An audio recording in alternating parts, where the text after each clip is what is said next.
Hi. How are you? Hello. Everyone. Welcome. Good morning. Good morning, good afternoon, good evening.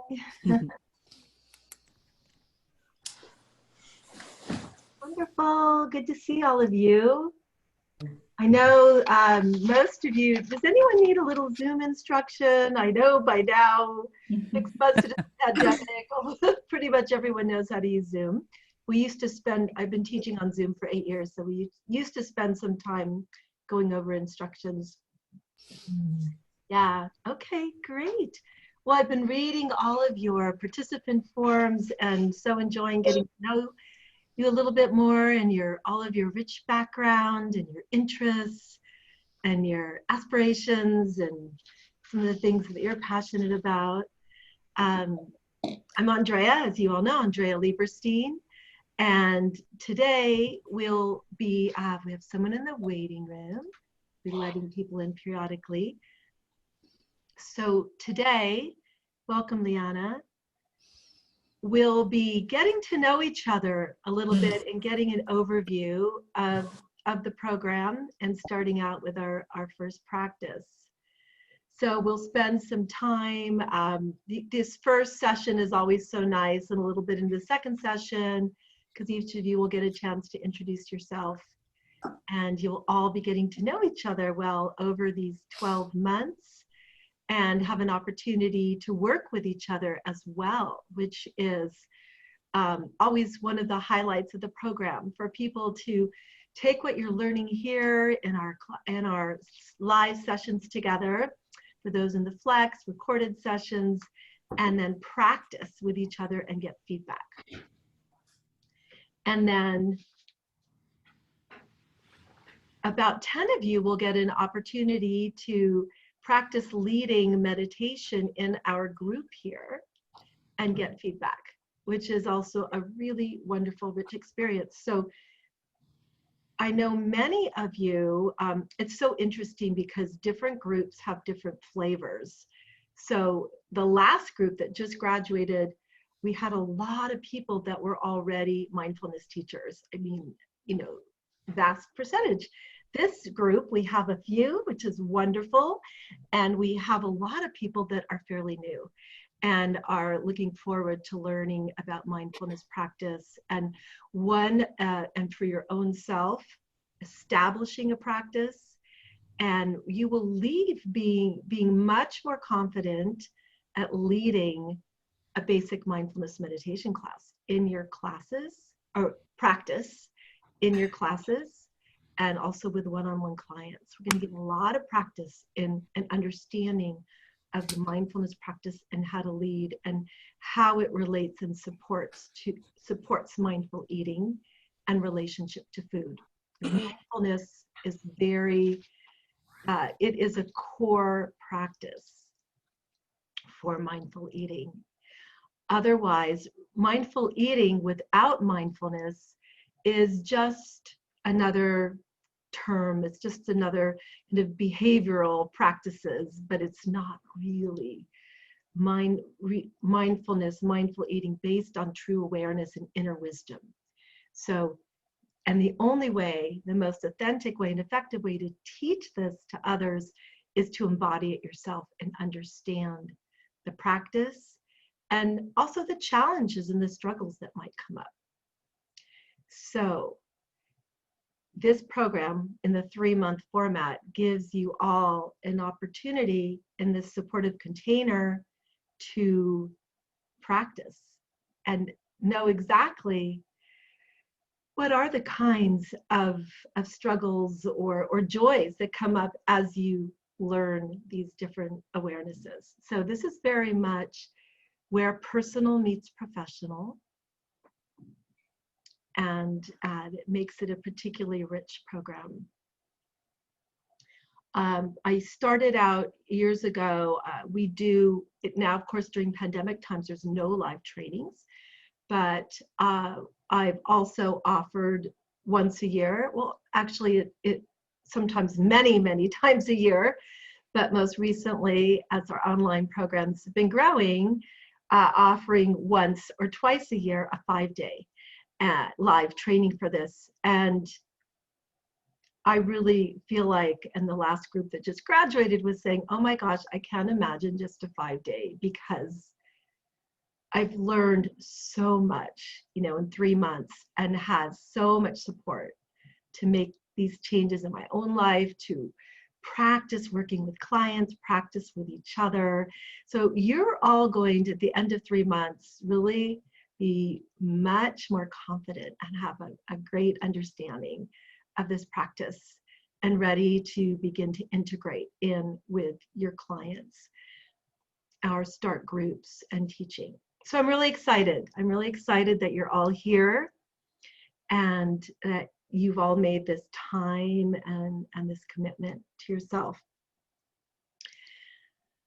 and chose an evidence-based program.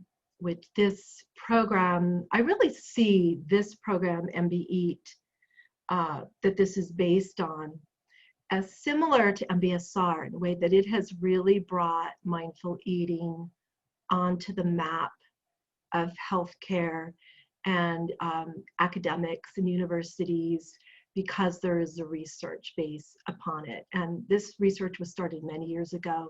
There's more research coming from different areas now, which is really great. But this is a pioneering program. And how many of you, I know a lot of you were searching around, but I'm just curious, how many of you heard about MBE before signing up for this program? Anyone in this group? A few of you? Yeah. Also in universities, this program is in nutrition programs, particularly, I think sometimes in psychology, this program is taught or mentioned with all the research behind it. So we're gonna begin just a sitting here, a getting here practice. I know you've all probably come from busy days, and we'll all just arrive together, and then we'll continue our program. So let's get comfortable in our chairs. Sitting with a nice relaxed bed erect posture. If it's comfortable to sit against the back of the chair, if you can maintain a nice, straight, dignified posture, you could use the back of the chair. But if you find that you're a little slumpy or not so comfortable, you can sit a little away from your chair.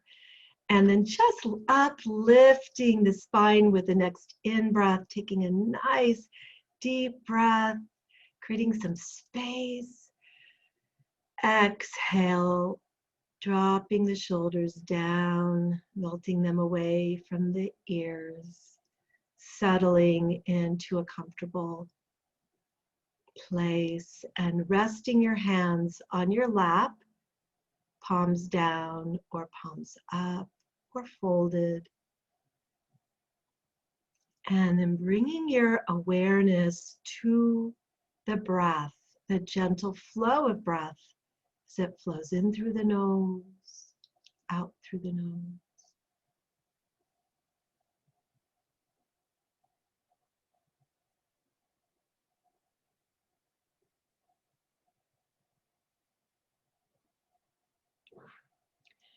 If you notice that you've brought a sense of perhaps tension or stress, or maybe your mind feels a little overwhelmed right now, take a few deep, relaxing breaths. And as you exhale, just imagine exhaling anything you don't need right now. Just that intention. Don't need to imagine anything in particular, but just the letting go of anything that is other than just being here and now. Coming into this moment together.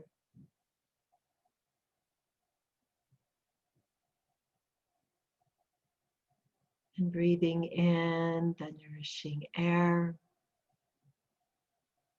And exhale.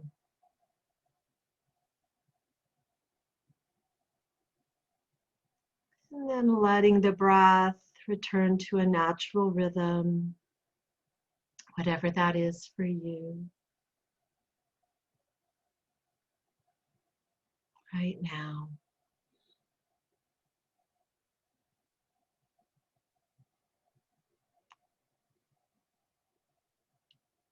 And just noticing, bringing awareness to the breath in the body.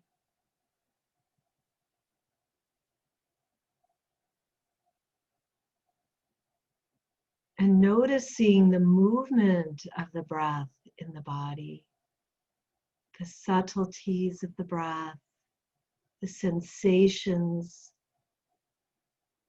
of the breath as it flows in through the nose, down to the belly, and out again through the nose.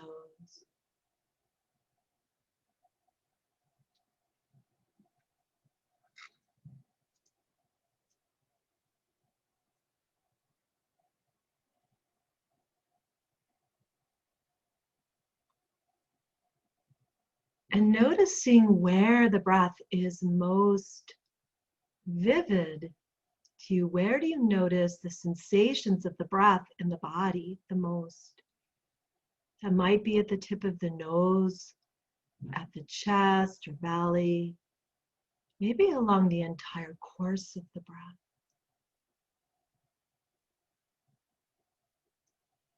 And letting attention gently rest upon this area of breath that is most noticeable, most easy to rest attention upon.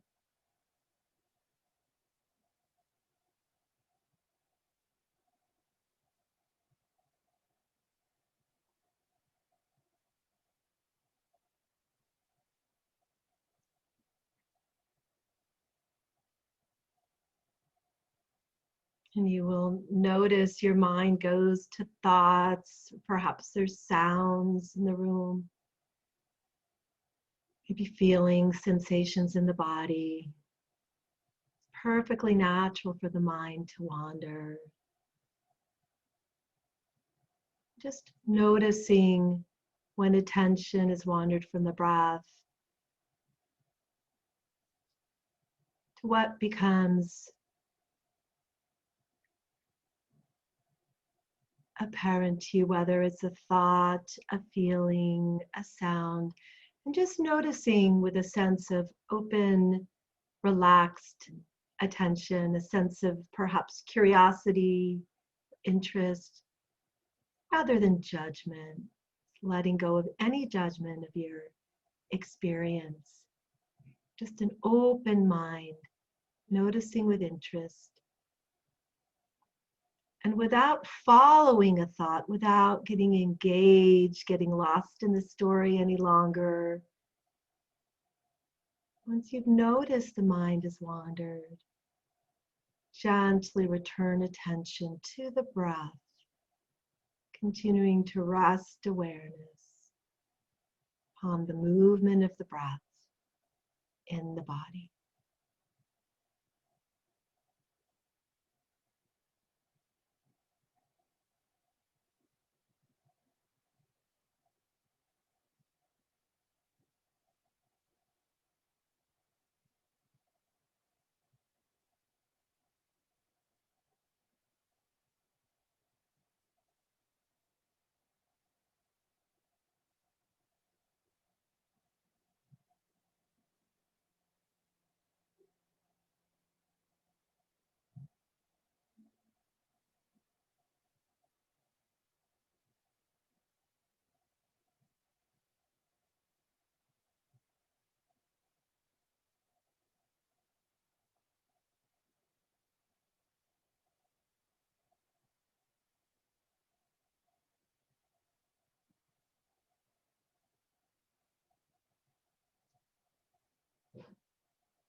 Noticing where your attention is, and just gently letting go of engaging and bring attention back to the breath.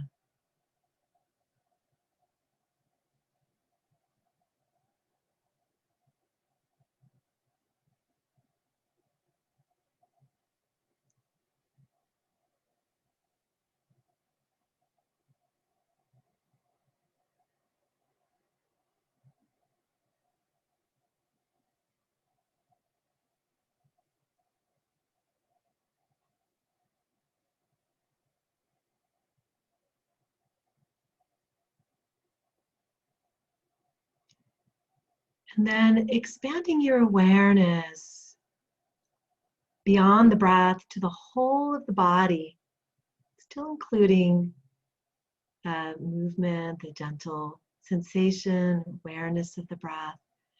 Now expanding awareness to the whole of the body.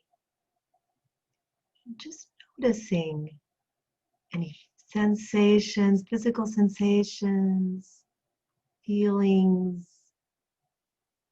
What's present right now? What are you bringing to this moment? Bringing to the table, so to speak. And as you become aware, perhaps, of feelings, sensations of pleasant sensations, perhaps a sense of ease, gentle warmth, or perhaps unpleasant, perhaps some tightness, tension, perhaps some feelings, some emotions, just whatever you become aware of without judging, just being curious, just noticing with a sense of curiosity, perhaps even sense of kindness, without needing to change anything, fix anything, add to it, just noticing what's present. Open, welcoming awareness.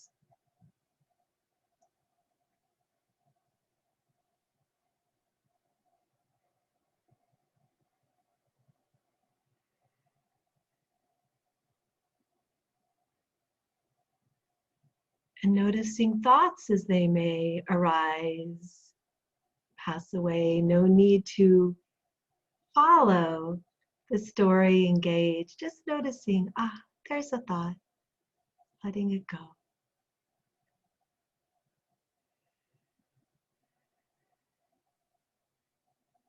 And just resting in mindful awareness of all that is arising in the space of your awareness. Just noting.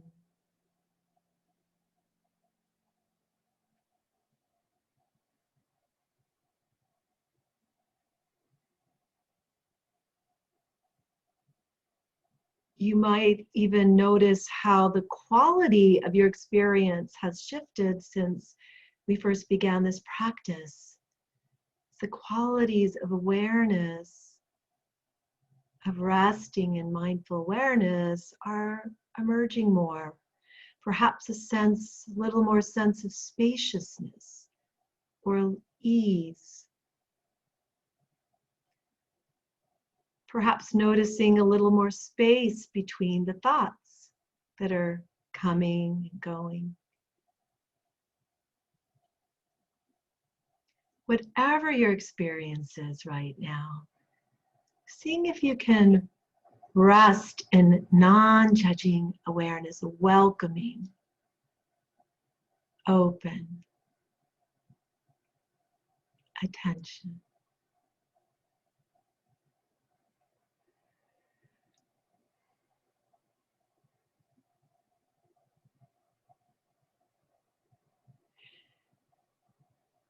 And now taking a moment just to inquire of yourself, what has drawn me to this program at this time in my life? what are my intentions? And you may already be very aware of your intentions and maybe go even a little deeper. Any deeper intentions, aspirations for myself, for my clients, my work, my sense of purpose. What's drawn you at this time to this program, and what are your deepest intentions for yourself, your work, perhaps your life in relationship to this?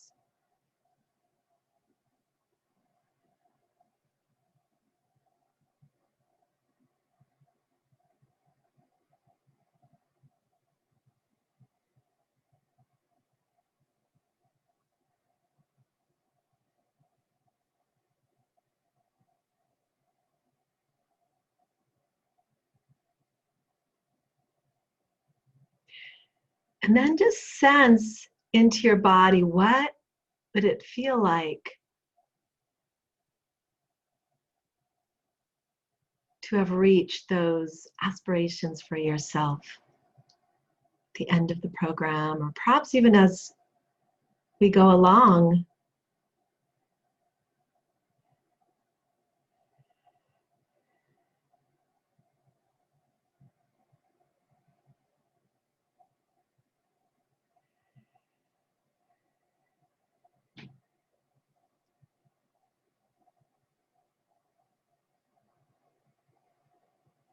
Insights, shifts in relationship to food, deepening understanding and wisdom can happen at any moment along the course of this program, of course, the course of this journey we're taking together. And if you're personally in any struggle around food and your relationship to food, just imagining what it would feel like to be completely free of that. What would it feel like in the body, the mind, the heart?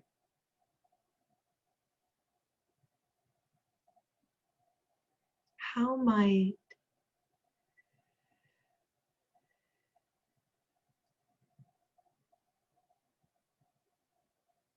that actually shift and flow out into your life? How might your life look different?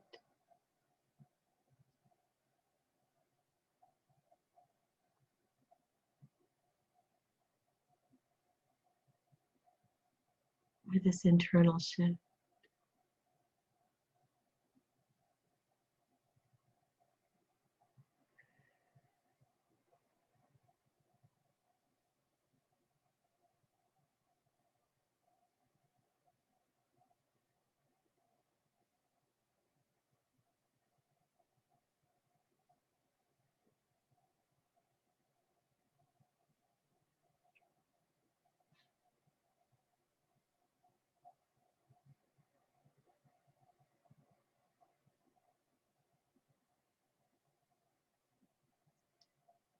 And then just for a moment, imagining what it will feel like to have this great body of knowledge, tools, and skills, and your own deepening inner wisdom to serve your clients, your community,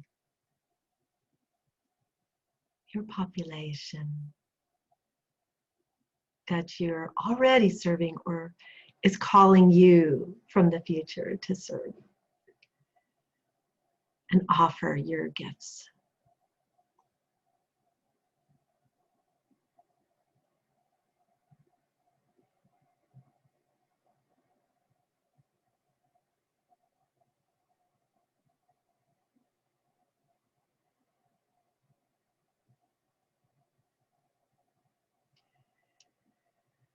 And lastly, how does this connect to your values? What is important to you?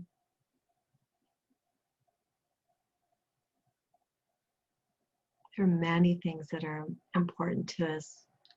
have many different values, and just seeing if a one or two that bubble up, how this is connected, related, important to your values.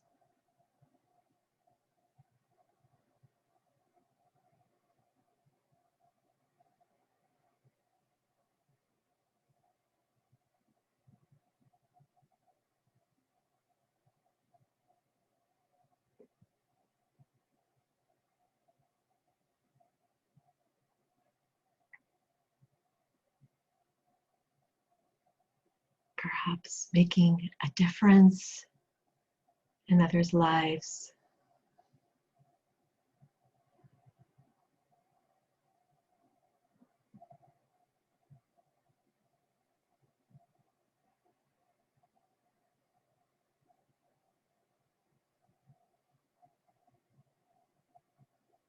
Perhaps making a difference in the earth and the environment through supporting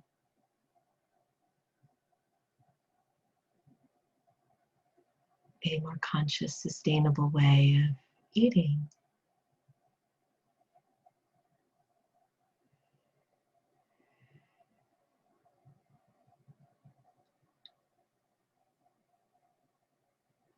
Those are just some examples of so many. And then when you're ready, bringing your attention back into the room. Just remembering that those deeper intentions, aspirations you got in touch with.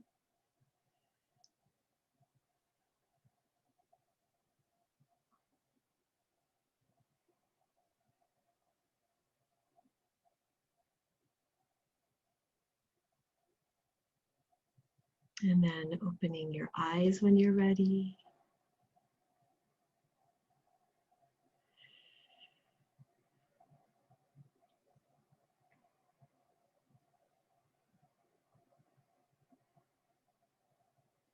Welcome back, everyone.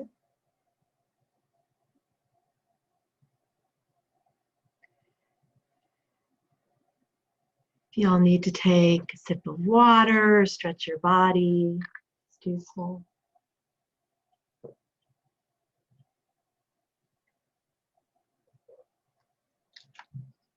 So I'm going to move into just sharing a little bit about myself and background and how I came into this field. And then we're going to hear, and I'll talk a little bit more about the program, and then we're going to hear from each of you.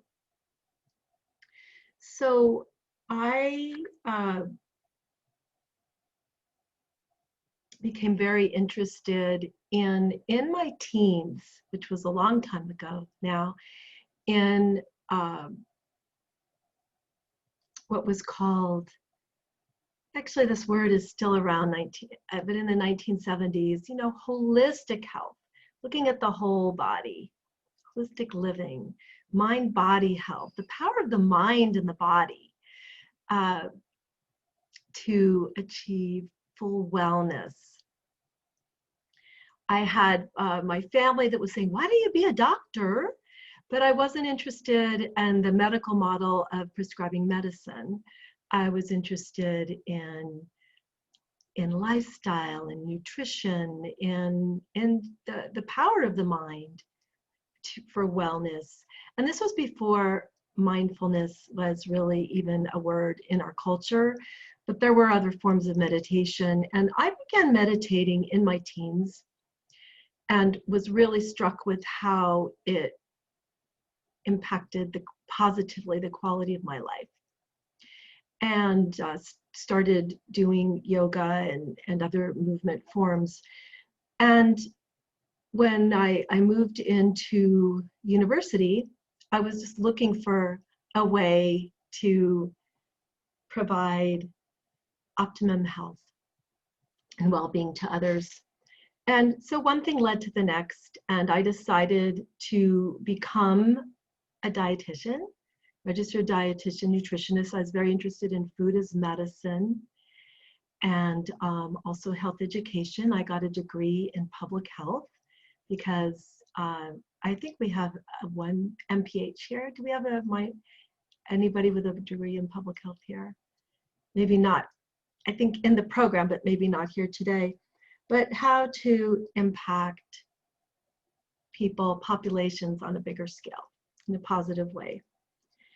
And moved into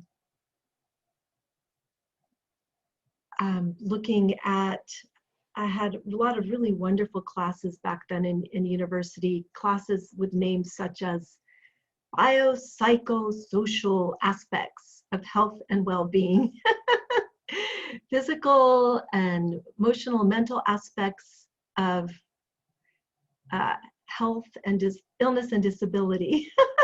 So all of these, and I went to Stanford, and there was a degree called human biology, which was very innovative and looked at all the different parts, well, all the different impacts of what makes us healthy and well, and from cultural to physical to psychological to emotional. I also had a class in chronic stress at that time. So I've been interested in this from a very, very young age, and went on to be as I said, I got my master's in public health nutrition and focused on education, and worked in a medical facility that people from the US probably have heard of, Kaiser Permanente, a big medical center for many years. First came in through the nutrition door and coordinating a lifestyle program, cardiovascular health. In the 70s, that was where our knowledge was with the research base around how lifestyle impacted health.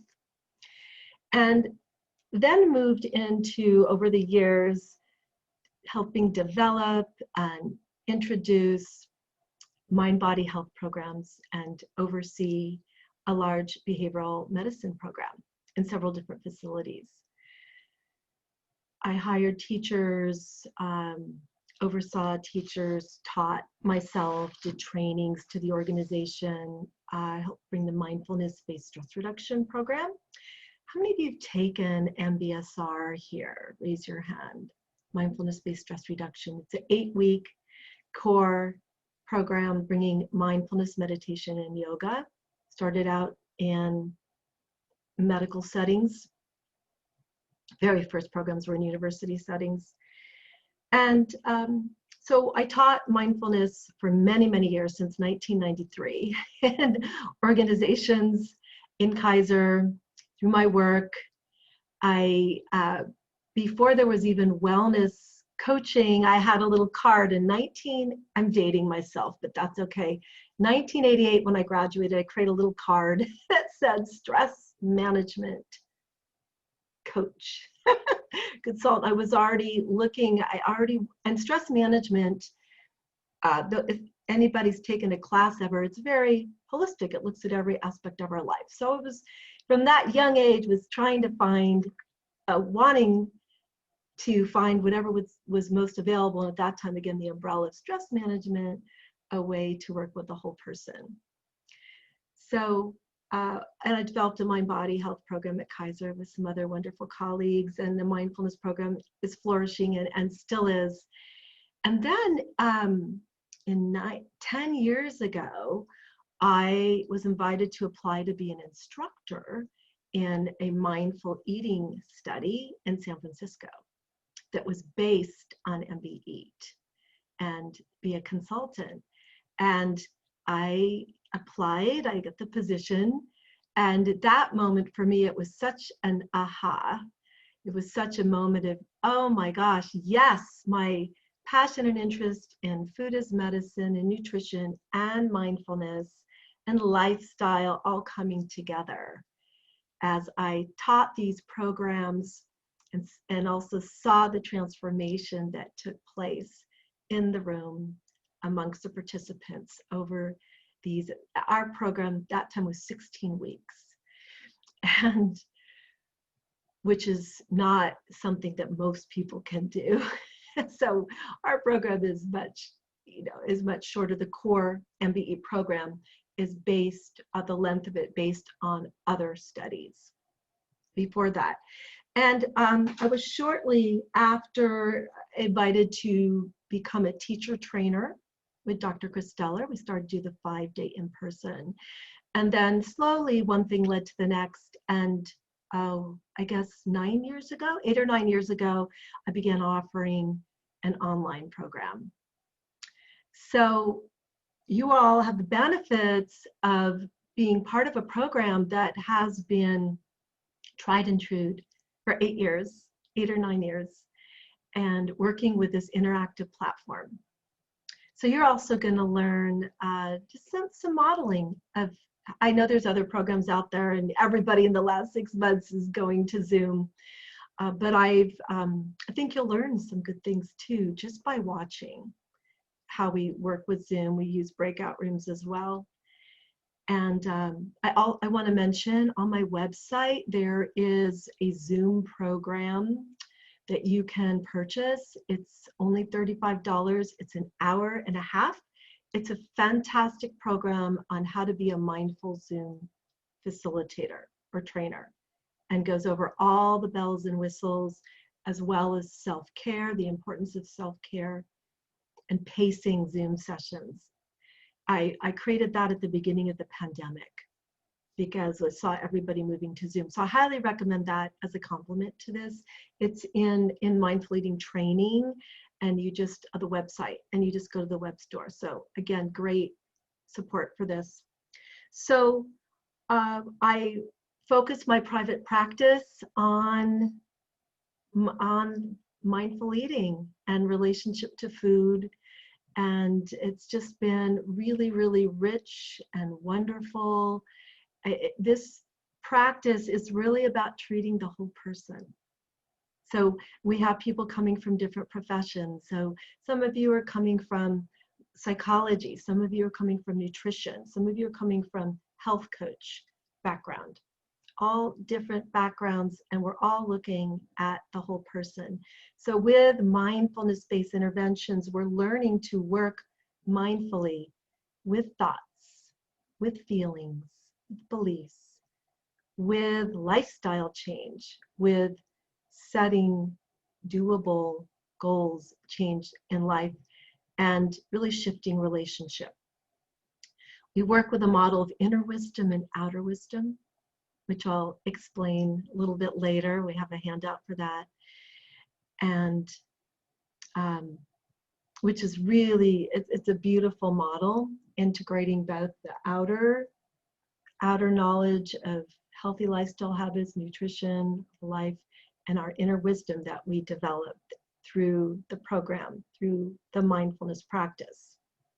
And learning to tune in, learning, we have all these practices that we've developed to cultivate awareness in any situations of hunger, of fullness, of taste, of the pleasure of the taste when it goes down, the different types of satiety, of eating triggers, different kinds of eating triggers one might have, of what arises, what are we bringing to the table, and how is that influencing our choices and decisions, those old beliefs, those feelings. And through mindfulness, strengthening our mindfulness, working with intentions, that ability to make change in our lives. Not just have awareness and be like, well, what do I do? But have tools and skills to make those changes. You all have well nourished. Hopefully you've ordered that. And there is a Kindle version, the book version, if you can get it where you are. I know we have some people in other countries. It's really nice because it's got nice illustrations and workbook style. So if you can do that. So I wrote Well Nourished 3 years ago now, and it's a wonderful complement to MB Eat. It focuses more on all those, when we're working with mindful eating, we're going to be working with a lot of people where eating has taken a lot of focus and energy. And often is a place of comfort, is a source perhaps of numbing, of a coping tool when uncomfortable feelings come up, which could include boredom, stress, frustration. Eating has increased, this kind of comfort eating during the pandemic with the different quarantines coming off and on. With where I live, we have smoke. I'm in Northern California. So on top of quarantines that we needed to do for quite a while, I don't know if quarantines is stay at home, the lockdowns at home, that we could start coming out, or actually nature and outside was a great resource. And now we have smoke.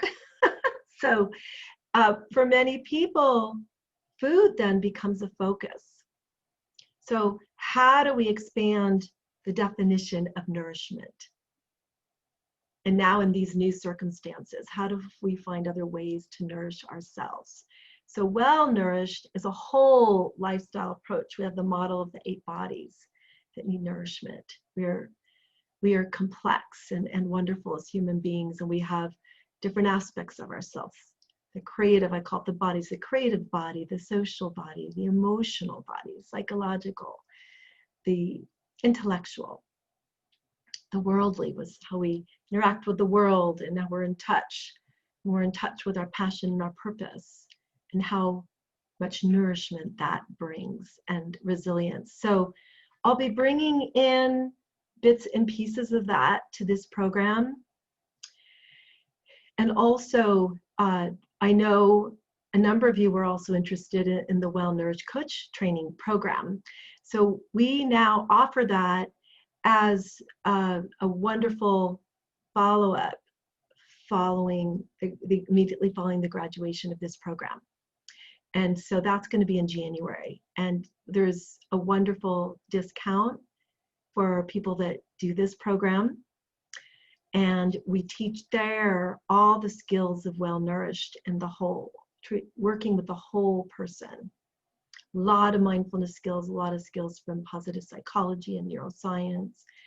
And you bring your body of knowledge and tools and skills that you've learned in MBE, in this training, and then putting it into a whole coaching package model approach. And we teach coaching skills.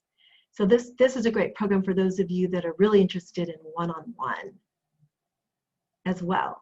You're definitely going to learn how, in this program, how you can bring the skills and tools of MBE to practice, to your scope of practice, integrate here. And then the well-nourished coach training is the skills of coaching, and what does the first session look like, and how do you do a discovery session, and all of the things about setting up your coaching practice and working with the whole person in this model. So I just want you to be aware of, we love and be so excited to have you continue in that. And that's been a dream program of mine. This will be our second one. And I intended to start it right after the book, and so many other things came up that drew me away from creating this. And so it's kind of like my dream coaching program. If I had had a program when I was starting practice, private practice, everything is in there, all evidence-based. So we were talking about looking at the whole person, and so you have that book. Also, The Joy of Half a Cookie is recommended. Some of you found out about MB Eat from that book. That is written by the founder of MB Eat, Dr. Jean Christeller. For the general public, it's a version of MB Eat. It's more focused on weight loss, weight management, but with a non-diet approach. This program here, our online MB Eat program, is taught through a more weight inclusive and weight neutral model. So although absolutely people can lose weight and come to a healthier balance with their body in following mindful eating, we don't make that the focus. This is a way to get off that diet cycle, that yo-yo, that so many, the yo-yoing of one's own body, and then the on again, off again of diets, because diets generally are never sustainable, or people lose weight. I know some of you are in work in weight loss, and have seen, how many of you have seen patients lose lots of weight, be so happy, and then come back and gained it all back? It happens a lot. So this is not a focus on weight loss, a focus on sustainable, healthy changes to one's life, mindfulness practice. We focus on these practices, and then naturally whatever happens, the body finds its own balance, and that includes a deeper kindness, loving kindness and compassion and acceptance of wherever one is at, with their weight, their body. So we integrate a lot of compassion, self-compassion practice, and just learning to be kind to oneself. And then once one takes the focus off of weight, it just opens up so much more energy and attention for the rest of one's life, and to feel better, healthier, happier, more balanced. Paula, did you have a question? I think I saw your hand rise up. So do you know how to unmute? For those of you that might not know how to unmute, you've got a bar at the bottom of your screen, and there is a little icon that looks like a microphone to the far left with a red line through it. And you click on that, and it takes the red line off, and then your microphone is open. I don't think you're all on mute, but I'll double check. Let me make sure. Yeah, you can unmute yourself. I can't unmute you, Paula, but I can ask you to unmute. So now I just sent you a message, and you can click on that. There you go. Hi, sorry. Hi, thank you. I didn't have a question. Okay. I saw thank that. you. You must have been stretching. No problem. Okay. So we have a training PowerPoint that I'm going to give you the link to at the end of this session. You're going to get a follow-up email, and that has just a nice overview and PowerPoint of also the slides and the research of MBE. So you can have that whole research basis of the program.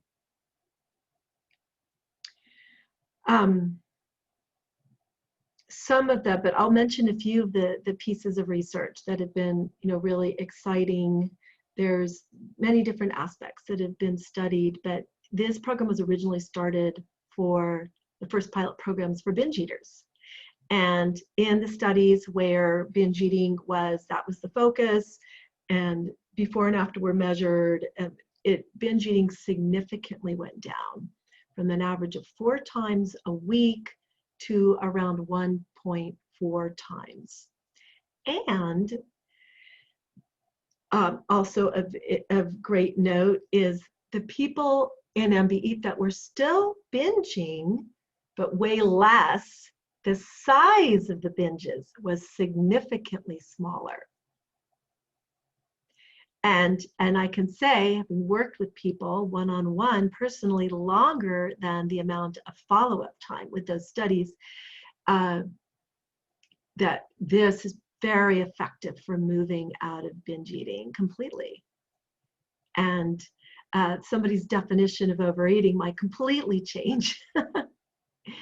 So very effective with binge eating, overeating, any kind of overeating, compulsive overeating, and learning a whole new relationship, learning to get out of the good foods, bad foods mentality, that diet mentality, and how to be flexible, learning skills to be able to include those kind of foods if you want to, without judgment, and enjoying them more, but actually eating less.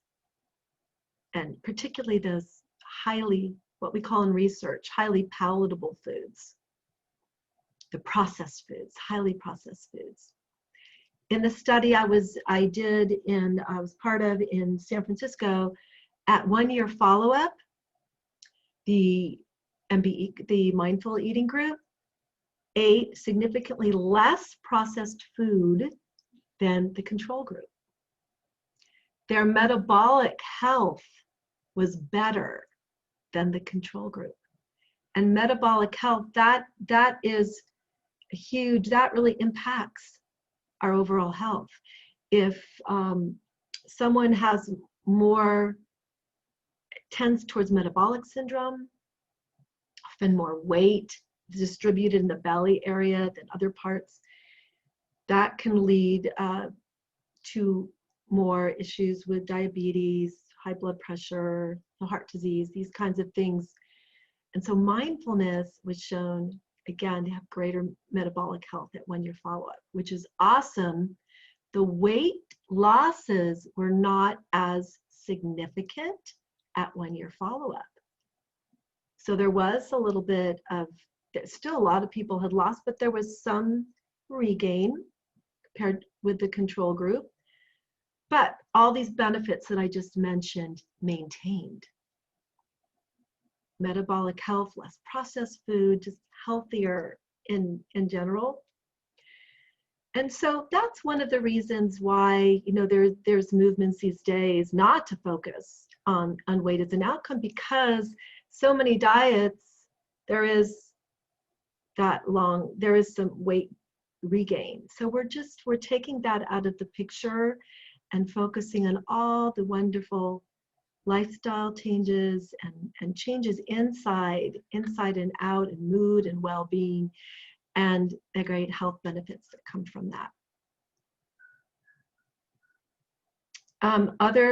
Other research of note, and I don't think this was in your training video, Jean, one of her topics of interest is also in spirituality and health.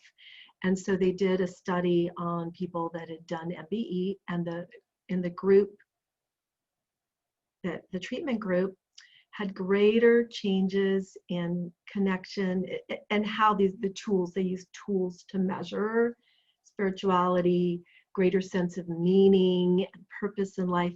That increased significantly over the control group. So all kinds, and also mood, less depression. So better, we know with mindfulness-based interventions that mood improves. Depression goes down, anxiety goes down, greater well-being. So all these kinds of outcomes with MBE. And we talk about joy. There is much more joy available in relationship to food and life, you know, as that struggle starts to go down. So mindfulness is such a powerful tool to reduce struggle, to bring in more kindness in one's life, and compassion and joy and well-being. So this is all so important, so foundational. So many people struggle with food, and we also say everybody eats. Everybody eats. So mindful eating is really relevant for everybody. So sometimes we have cooks that come to this program. Not so many recently, but I've had chefs that come that just want to learn more basic mindful eating, but mindful eating can be relevant just for those that want to simply enjoy their food more. Some of you, I know we have a lot of dietitians too. Maybe one of your passions is cooking and teaching cooking to people. Well, mindful eating dovetails so nicely with cooking and tasting and finding more joy.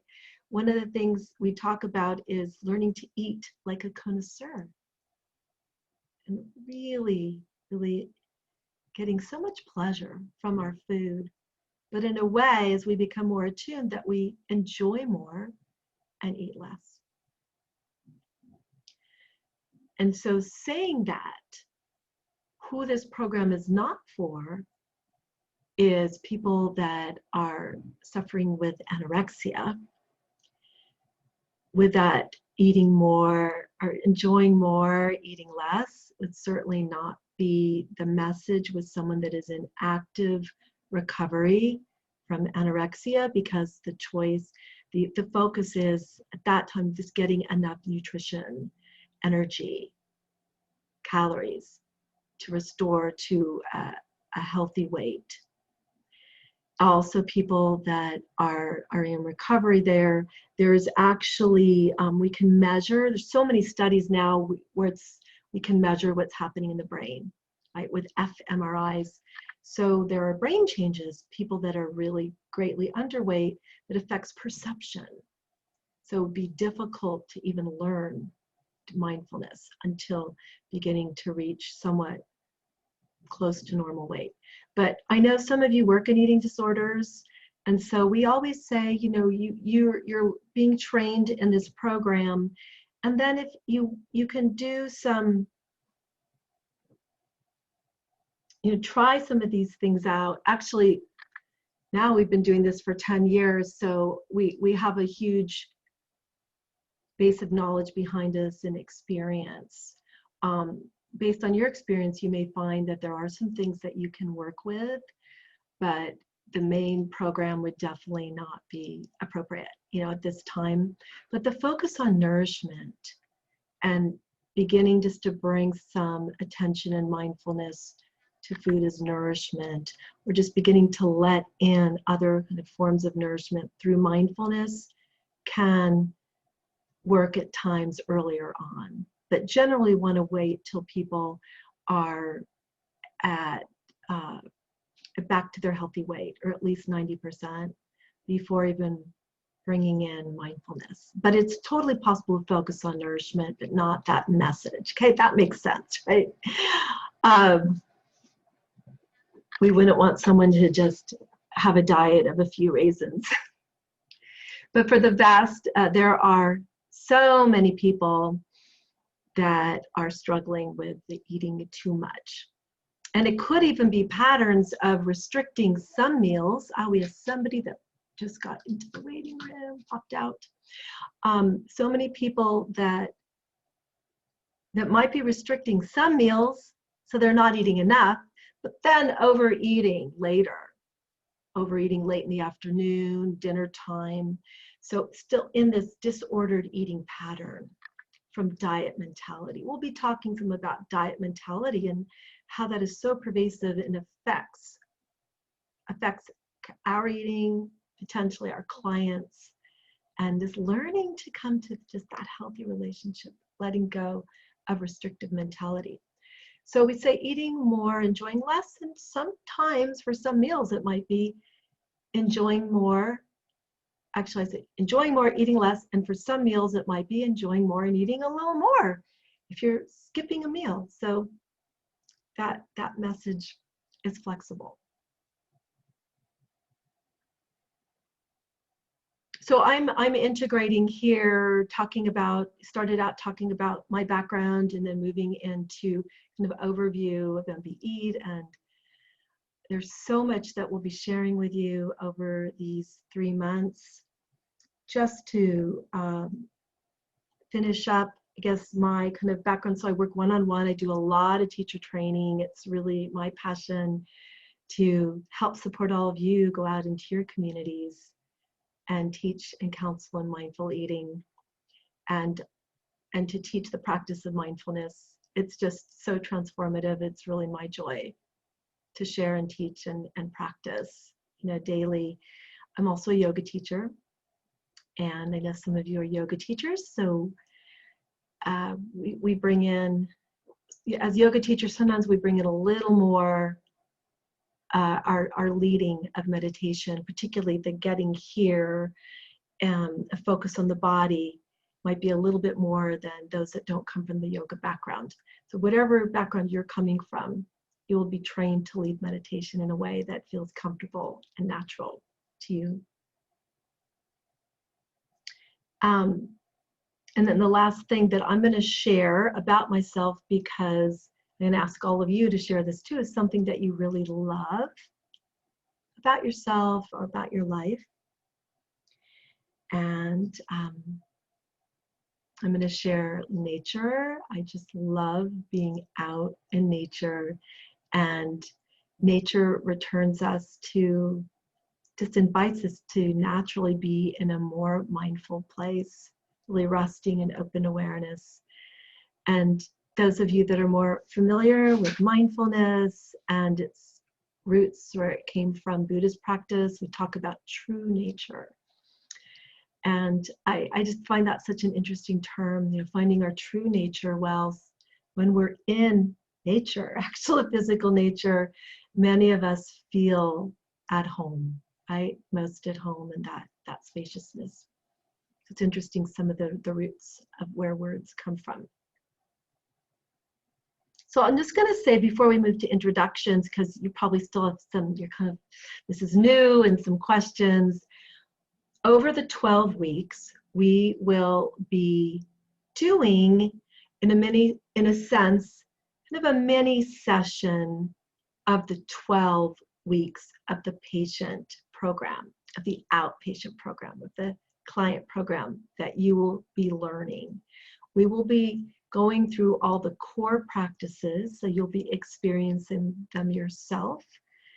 We'll be also doing inquiry. We'll be modeling how we inquire of people's experience after each practice, and how we connect what people become aware of with the learnings for their lives. How is this relevant? We'll be moving back and forth between being participants and being professionals and trainers, putting on our trainer hat and talking about how these practices work in group settings, what to expect, what might come up, how to best offer these also in one-on-one practice. So we move a little bit back and forth from our professional hats and also as participants. It works really well. And then around the 4th week of the program, you will be put into partners, and you'll work with someone from the program, diving in and starting to deliver these practices, making them really real and getting feedback, great feedback. And then you'll be working with other people too later on, so we move into the 8th session. So a wonderful opportunity to work with colleagues, make new friends and colleagues from all over the world. There'll be home practice each week. Doesn't take a lot of time. If you don't currently have a mindfulness meditation practice, or you've fallen off your practice, then we offer that support to commit and cultivate a practice that works for you in your life. So you'll be practicing mindfulness meditation, and you'll be practicing the mindful eating practices with your meals. And we have fundamental tools and skills that we offer each week that build into this really brilliant whole of practices, the foundational core.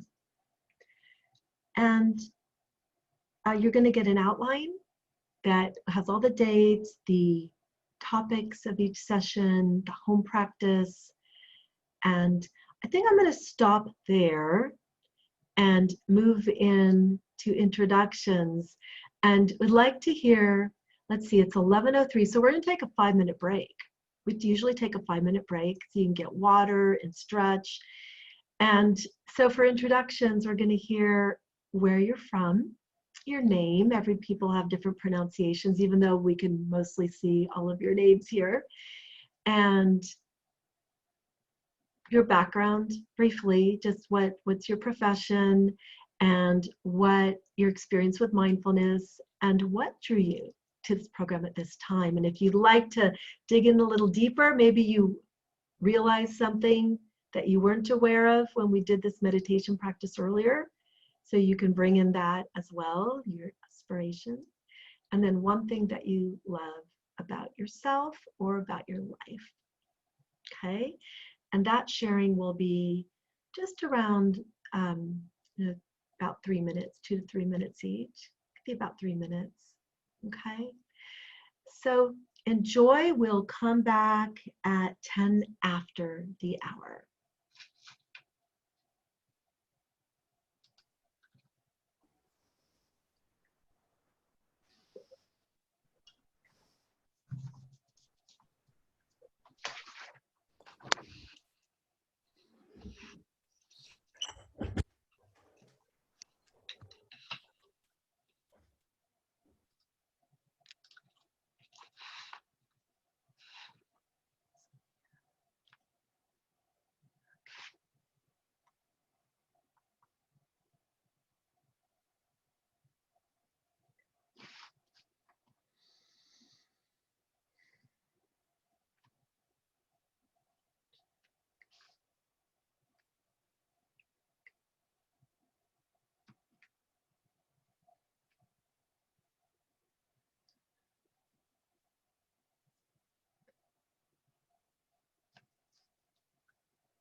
All right, welcome back, everyone.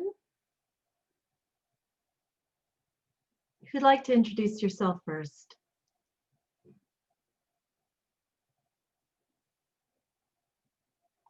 Karis?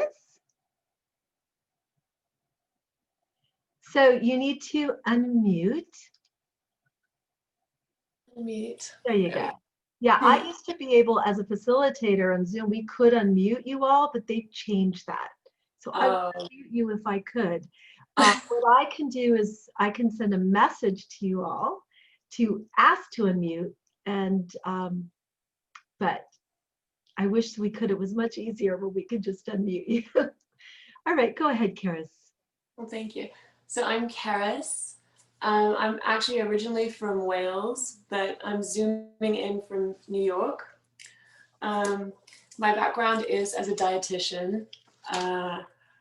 I also have 4 children. So mindfulness for me is it's huge. I realized at one point in my life I was just running around and not really taking in anything that I was doing.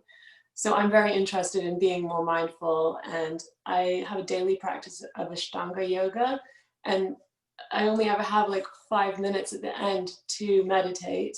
I was rushing off into the next thing. So this is just, for me, this is, firstly, I was doing my continued education. That's what drew me to the course. It was an opportunity to get 46 credits and do something that I'm very interested in. So I'm just really excited about this next 12 weeks and to actually meet you all. I can't see anyone because I'm doing this from my iPhone today. And next week I'll have my laptop because it's really nice to put faces to names and see everyone, but I can't today. It's about, oh, one thing I love walking on the beach and just breathing. Because sometimes I also feel that I don't breathe. Just living in New York can be pretty stressful. Yeah, and you've got beautiful green trees out there. So yeah, I'm not in Manhattan today. Yeah. So I'm out of the city, which is nice. Yeah. Karis, did you share what your profession is too? Or your training? Oh, my background is in as a dietitian. Mm-hmm. Yeah. But like I said, I have 4 children and I had them in a very short space of time, 5.5 years.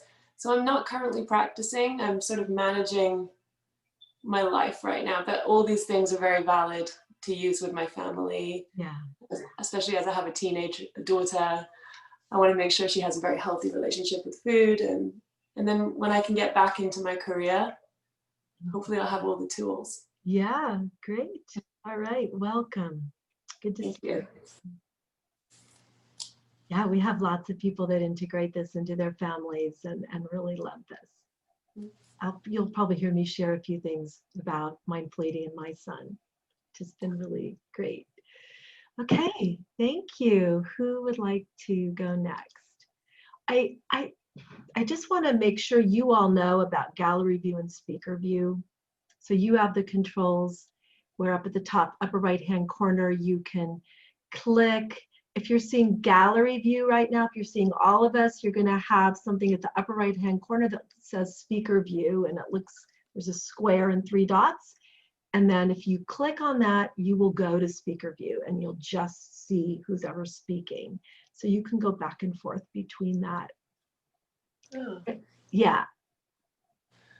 Maybe because I'm on an iPhone, it's. With the phones, yes. So sometimes I know you may be on a phone because of where you are, you're traveling. If you put your finger on your picture, and then it shows the controls at the bottom of the screen. And then you'll see all the same controls. You'll see your mute, your video. And then to see other people, you scroll. And it just shows a few people at a time. Yeah. But that way you can see everybody. Cool. Yeah. Thank you, Andrea. Yeah, you're welcome. And then for speaker view on your phone, I believe you tap on the person that you want to see and then it'll make them big. Thank you. You're welcome. All right, who'd like to go next? Agat?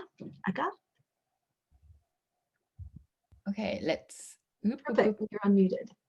Oh, okay. Can you hear me? Mhm. Very good. Hi. So as you can see, when the video started, it was daytime here. It's nighttime now. I'm in Paris. I live just a few blocks away from Moulin Rouge, and I'm very happy to be there. As you can see here, I piled up like pretty much all the books I read on the subject. Well, I didn't read them all, right? I'm a yoga addict. I've been practicing yoga for almost 20 years now. But as a professional, I am an executive in the entertainment business with a side gig as a food writer. I write critics on food, food critics. And I also write recipes for a letter, a healthy letter, French letter about, healthy living. And yeah, I would like to, so I read a lot, but today I would really like to put this into action and to be able to convey everything I learned and learn how to teach that to other people. So yeah, this is pretty much. Did I answer all the questions about why I'm here, what I'm interested in? Yeah, so I hope my English is not too bad. I don't get to practice that much. I hear a lot of English, but I don't get to speak that much. So I can hear I lost most of my English skills. Your English is great. But, well, not much. Thank you. I can hear my French accent very, very strong when I talk, you know. Don't hear it, only at that moment. So the only other thing, unless I missed it, is sharing something that you really love about yourself or your life. And I recognize that for some of you or many of you, it's also going to be like what you do. You have a passion around that. But yeah, so that's the question. Kids. I'm a mother of two. And they're 5 and 7, and yeah, I'm quite passionate about cooking too, and eating out, going to restaurants, and arts. These are my main passions. Paris is far less exciting since lockdown, so there's far less opera and theaters to go to, but yeah, so life, indoor life is getting more fascinating. You know, if we endeavor to make it as passionating. Anyway. Yes, thank you. I guess so true. How do we, we're all learning how to make our indoor life richer, and we certainly have this platform into the world, Zoom and our screens, that help bring some richness. Thank you. You're The way welcome. is far nicer than the way I do. I'm mixing up my words. Anyway, No, thank you you're for what I was intending on saying. I know you said it beautifully, and just you have great English, so I just want to acknowledge that. I know it can feel differently inside, and there's probably so many more words that you might want to say, but it's great. I really appreciate it. And you're not going to be the only one with English as a second language. We always have many. I love Paris. I lived there for 3 months. I do know a little French. I could, maybe converse with you at some point. Yeah, okay, thanks. And who'd like to go next? Kathy. You see, there you go. Hi, my name is Kathy. My background is as a dietitian, and I also enjoy movement. And at one time, I helped older people with bone building, and that led to becoming certified as a trainer, personal trainer, just because I enjoyed that. And I would say I started with mindfulness when the pandemic started. I started doing the Palouse program, and then I went into another program called Imagine Mindfulness, and I've been trying to practice daily. So that's been great. And what was the question? I guess what drew me to the program was the philosophy. I have taken coaching classes, but I felt like the nutrition part was missing.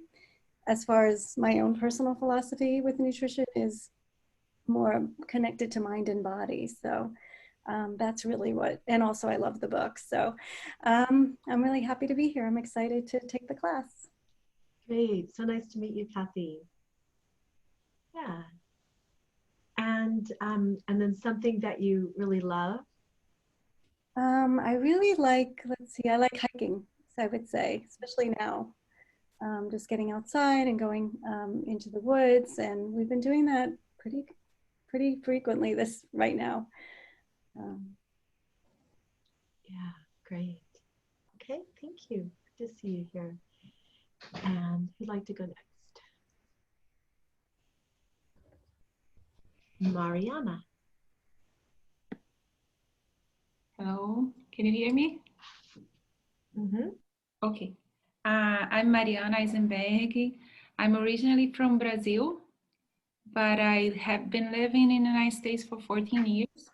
Mm-hmm. And I'm a registered dietitian, graduated here.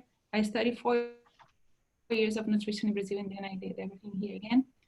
I'm a mother of 3 kids, 3 girls, and I'm just coming back, returning to my practice as a dietitian in the past 3 months. And being a mother, doing motherhood, that I stopped working, I learned about intuitive eating, which I'm finishing up the certification. And I fell in love because I struggle personally with disordered eating. And I've been practicing intuitive eating in my life for 3 years. And I feel like the mindful eating is the part that is gonna bring more knowledge and more sense, more all that I need to help me and my family and my clients. Mm-hmm. Yeah. And I found out about this course through my mentor. I have a dietitian who's my mentor, and she had taken this course. So I'm doing here because of her. And something I love people. I love gathering, I love parties, I love cooking. And food is love connection in my life. So I really hope to find more peace with it and help people to find peace, because it's so nice to be together with people and eat and cook. So I hope I can learn a lot from this course. Yes, great, Mariana. You will. Thank you. Great to have you here. I've been to Brazil 3 times teaching. Nice. So I know Brazil well. That's Yeah, great. it's a wonderful country. Thanks. Thank Welcome. you. And who'd like to go next?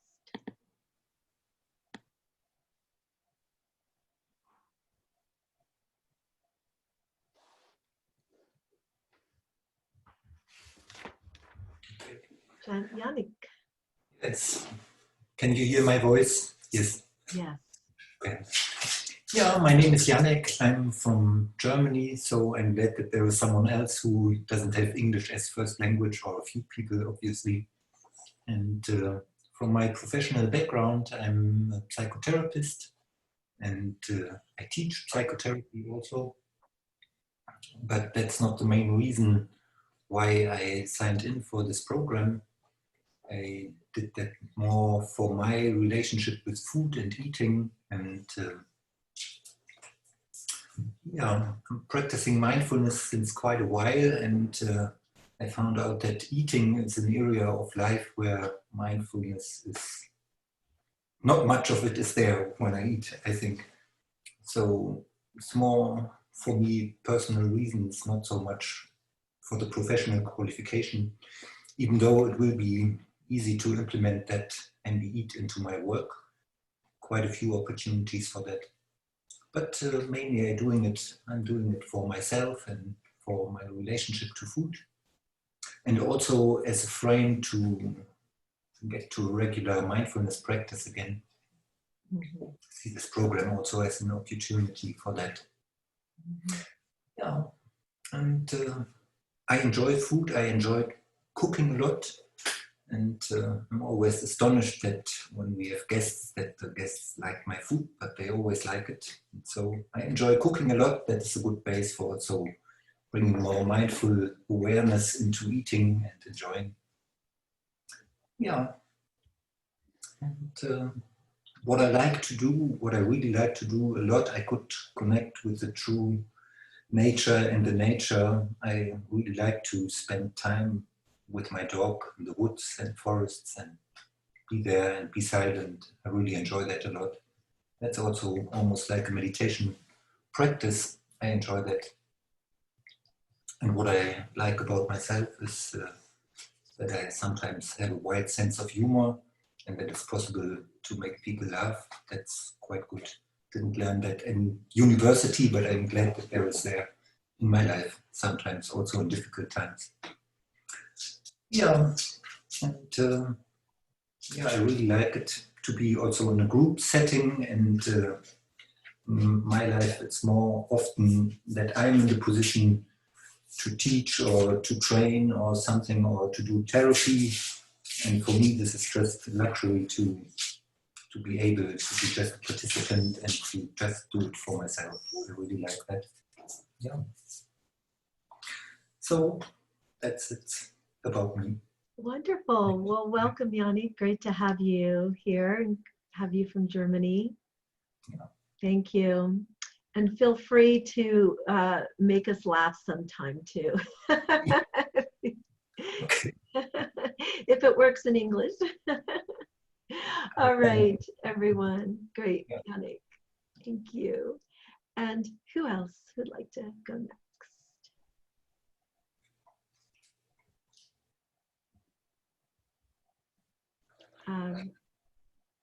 So, Rhonda. Hi, I'm Rhonda. I live in Arizona and I come from a nursing background. I've worked in the hospital all my career and for about 20 years. Worked everywhere I could work as a nurse there, and then took a sabbatical when my father got a rare neurologic disease and passed. So then I decided it was time to kind of re-look at my life when I saw how he went through his end. And I took some time out to kind of re-look at what are my options, what are my goals, what are my dreams. And we also have some eating disorders in the family that we seem to try to, you know, bring that love for food and mindfulness, but it's been very difficult to try to meet the needs. And then we also have food allergies in the family, and we have just different stages. And I was brought to Thich Nhat Hanh, whom I love.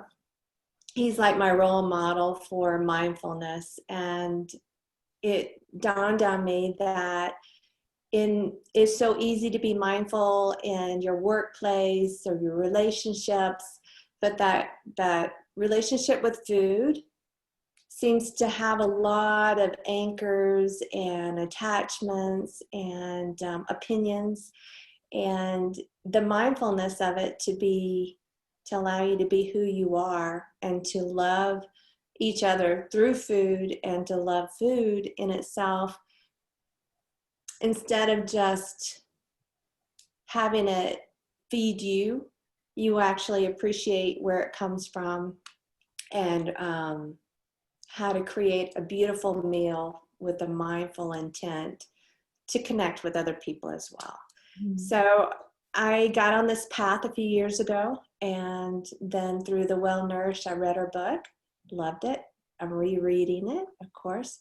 And I'm just excited to kind of take some principles and maybe reinvent myself as a coach for others as I go into the menopausal years, and maybe not go back into the hospital as it's changed, but try to still use my nursing skills and knowledge to help others and bring along this mindfulness. So that's kind of where I am. I love the freedom of individuality and being authentically you. So that's what I try to express. Wonderful. Thank you, Rhonda. Great to have you here.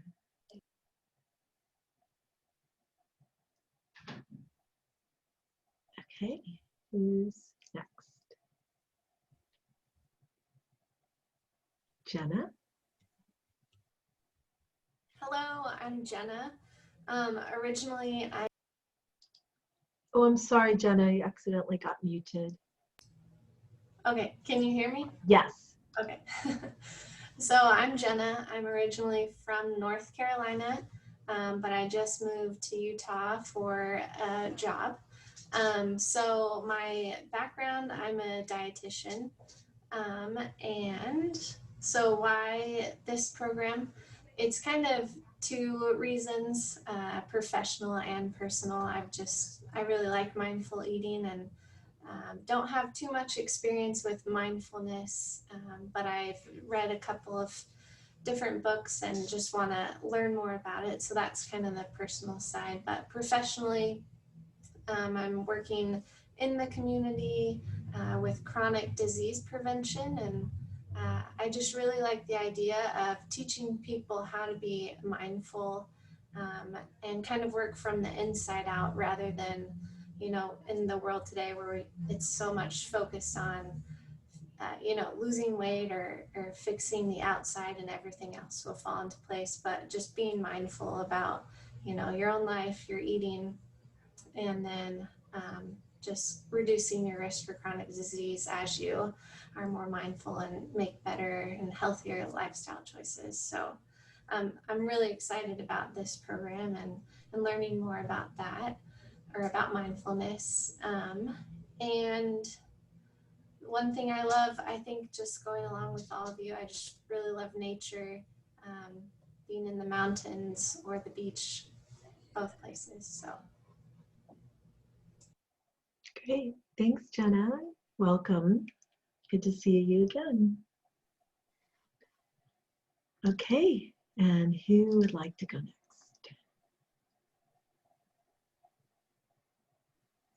I can go next. Okay. Can you guys hear me? Yeah. My name is Mareike Buttmann. I'm originally from Germany and have been living in Vancouver, Canada for probably about 10 years now. And my background is in holistic nutrition, and I work with women helping balancing hormones, but really nourishing the whole body, mind, and spirit. And what I find and what drew me really to this course was more so realizing that there's so much about learning about the body and nutrition, but they didn't really cover much about mind and mindset and the whole psychological factor that plays such a huge part in making changes and how to make changes that are long lasting. So yeah, this summer really kind of like brought me to I'm going to get down to this. I want to learn more. I want to be able to teach my clients how to make these changes yeah, I just kind of like for that long lasting transformation that they're hoping for. And yeah, I think I'm really excited for this program. And I remember there's so many women out there who approach me wanting to learn more about mindful eating, and I just couldn't give them the right tools. And yeah, so I'm excited to be here and learning, and hopefully being able to teach and give them like a really cool toolkit that they can take home and apply all these changes. Yeah, what I love about my life is my Off-grid living. I have a little cabin up here in the North Shore Mountains, and yeah, it's been so nice to just have that outlet to be out in nature and yeah, live a very free lifestyle. Sounds wonderful. Oh, great. Thanks, And how do we pronounce your name? It's Marika. Marika. Yes. Okay, great. Thank you. Welcome. And who'd like to go next? I can go. Okay. Hi, my name is Astrid. I am from Peru, so I speak Spanish and I will do my best in English. At the university, I studied industrial engineering, but I always knew that that career wasn't my passion. So a few years ago, I did not feel good with my body, and also I have a job that I hate, and also I didn't feel good about myself, and I became very interested in personal growth and in finding my passion, and also in being returned to my weight. So I began to like nutrition and physical activity a lot, and I got the weight I wanted. I started to grow personally and finding my passion.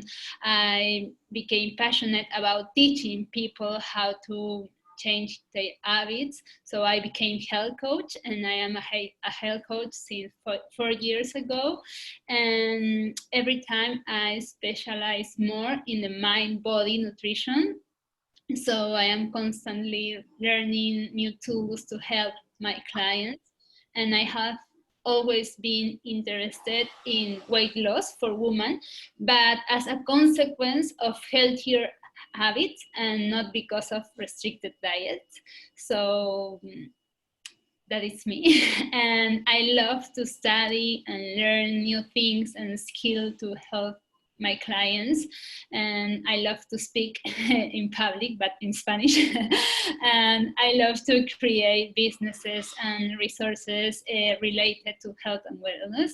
And also I love to spend time with my family. I'm a mom of a 3-year-old boy. Wonderful. Welcome, Astrid. Thank you. Also good to see you again. Yeah. Yeah. Thank you.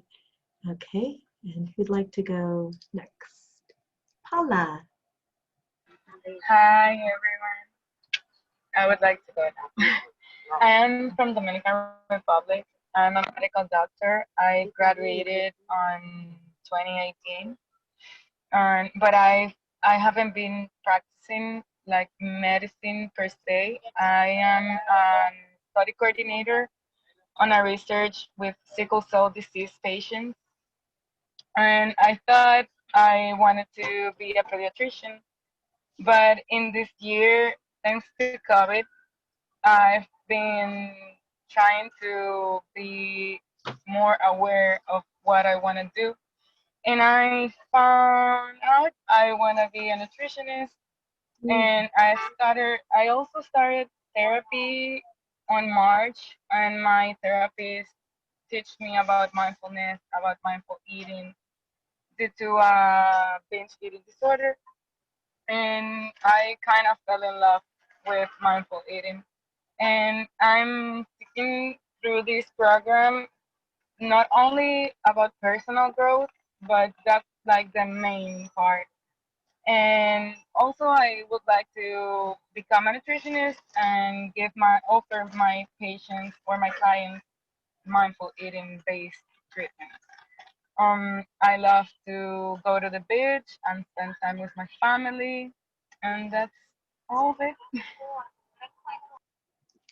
Oh, wonderful. Thank you, Paula. Great.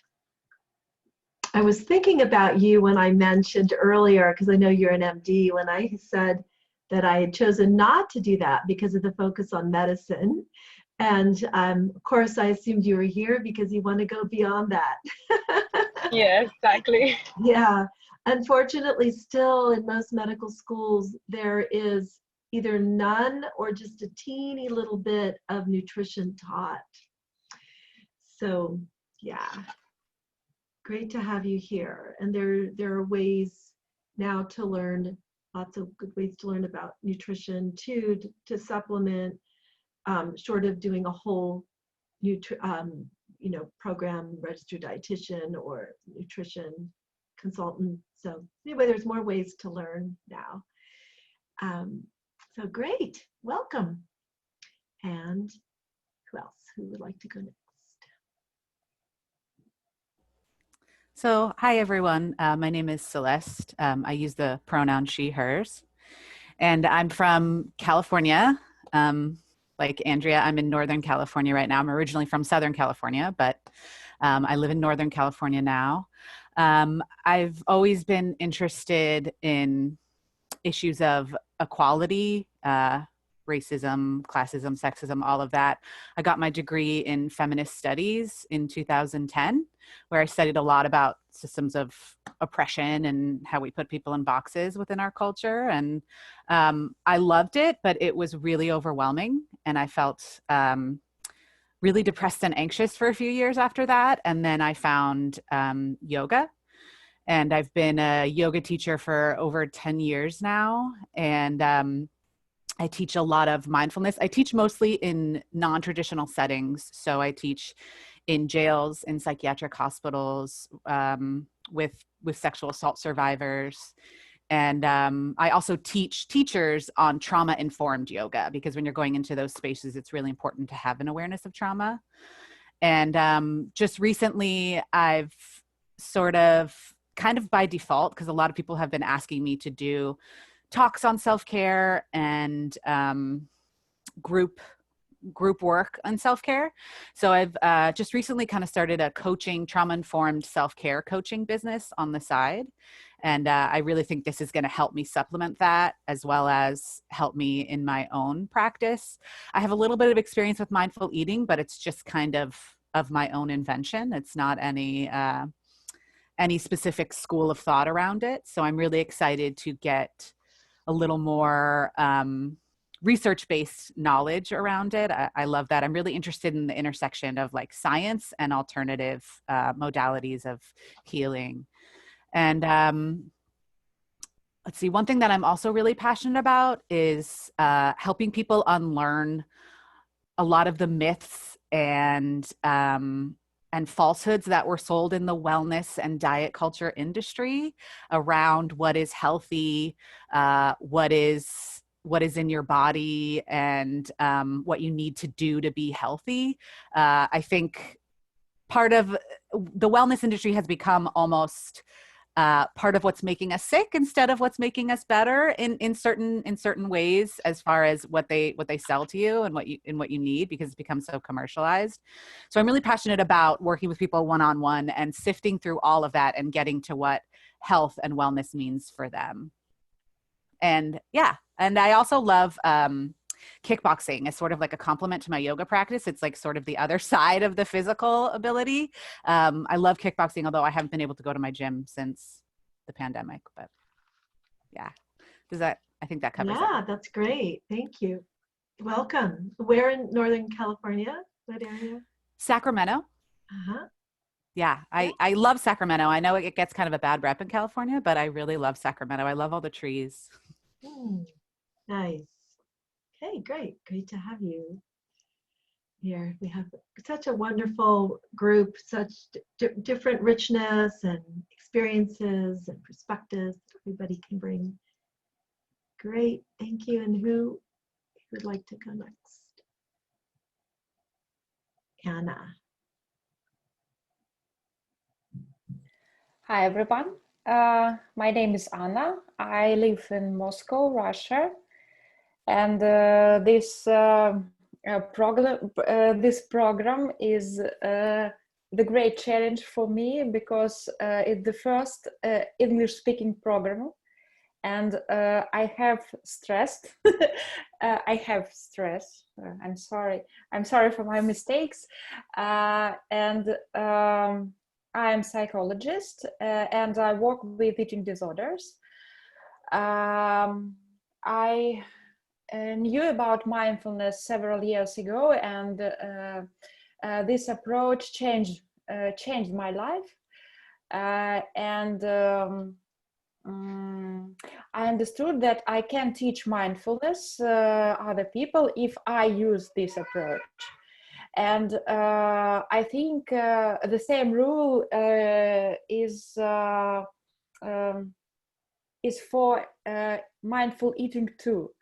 I have read the book of Jen Christeller, Joy Half a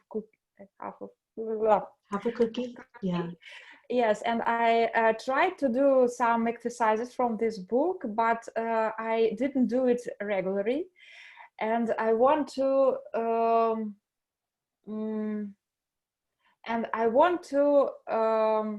that mindful eating would be the strong part of my life, and then I can teach it to my clients. I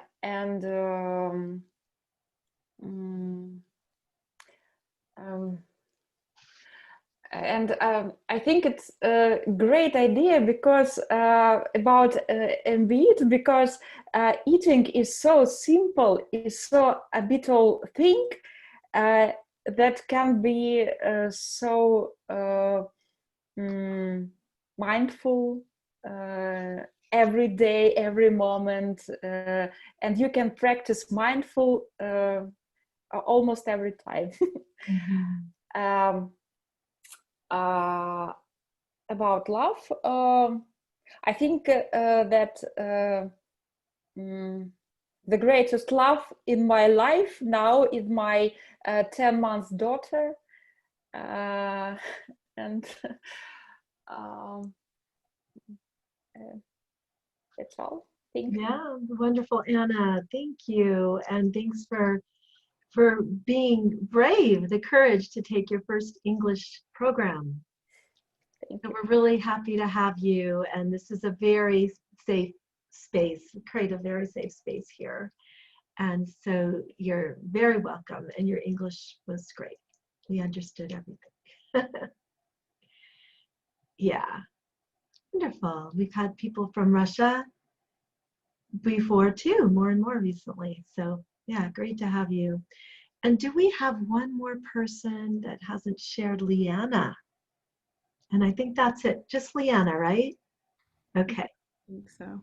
Hi, I'm Leanna. I am a nurse as well. It's kind of nice to see a nurse. I assumed everybody would be dietitians. So it's cool to have a diverse group. I've been a nurse for 8 years and all bedside nursing. About halfway through, I sort of got a little disenchanted with my job as far as feeling like a data entry specialist and a pill pusher. So I decided to do, travel nursing, and ended up taking about a year off to learn organic farming, because I just kept seeing in the hospital specifically that there was no connection with food at all. And of course, as a lot of people have seen in hospitals, the quality of food is not that high. So anyway, yeah, I went to learn about where my food comes from and connect with it on a very literal basis. So then I actually moved to North Carolina. So Jenna, hello from North Carolina. So I'm in Asheville right now, and we moved here in January. I sort of came onto the mindful eating program via the Center for Mindful Eating. I just happened upon it and sort of thought, oh, well, this is a cool little group. Maybe I'll check this out. And it ended up being a huge door opening. And that's how I found this program. I've also taken a health coaching course. And so my direction now is to have a health coaching business specifically for people who have struggled with dieting, but also have just landed a diagnosis of prediabetes or diabetes. And let's see, I love to be outdoors, and now I have a garden since I don't have a 40-acre farm to be dealing with. So I'm enjoying that and enjoying living in a city because I was in West Virginia.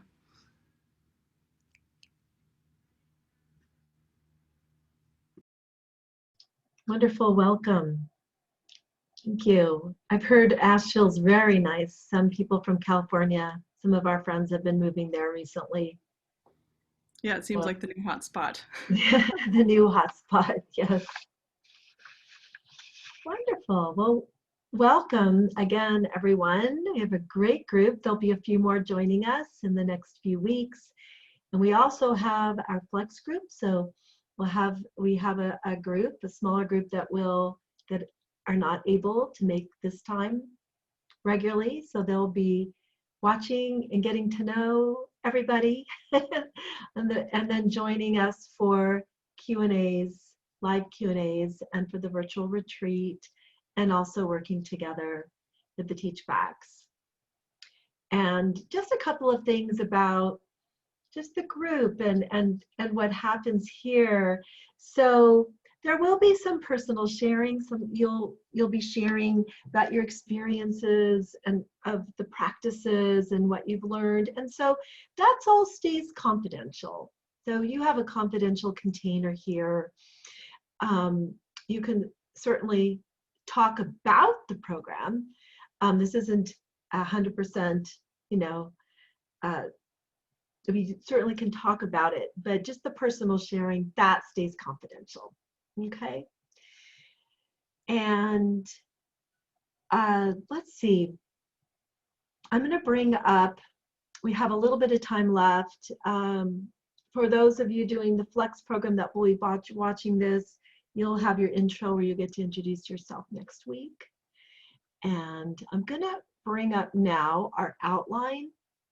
So every week after our session, you will get an email from me by the following Monday, often same day as Friday, but no later than that Monday, with the recording link.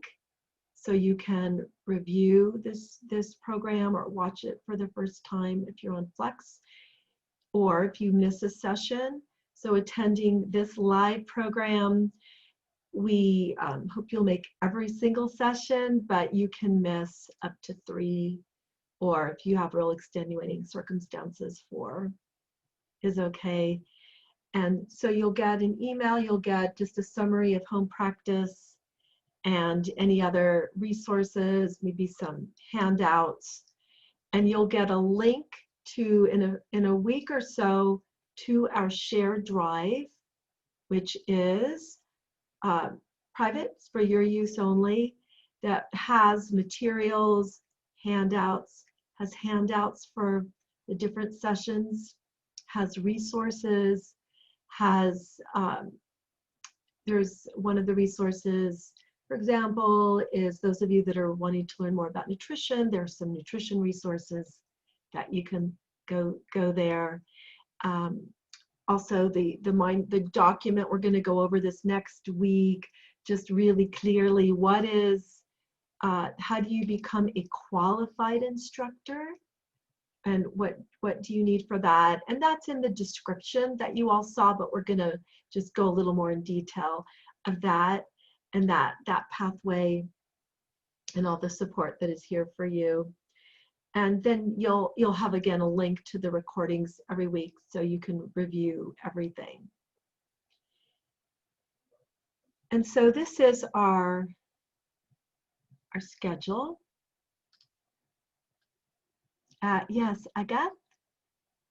Hello. Hi, I have a question. How much work a week do you think what is the amount of work you expect from us every week?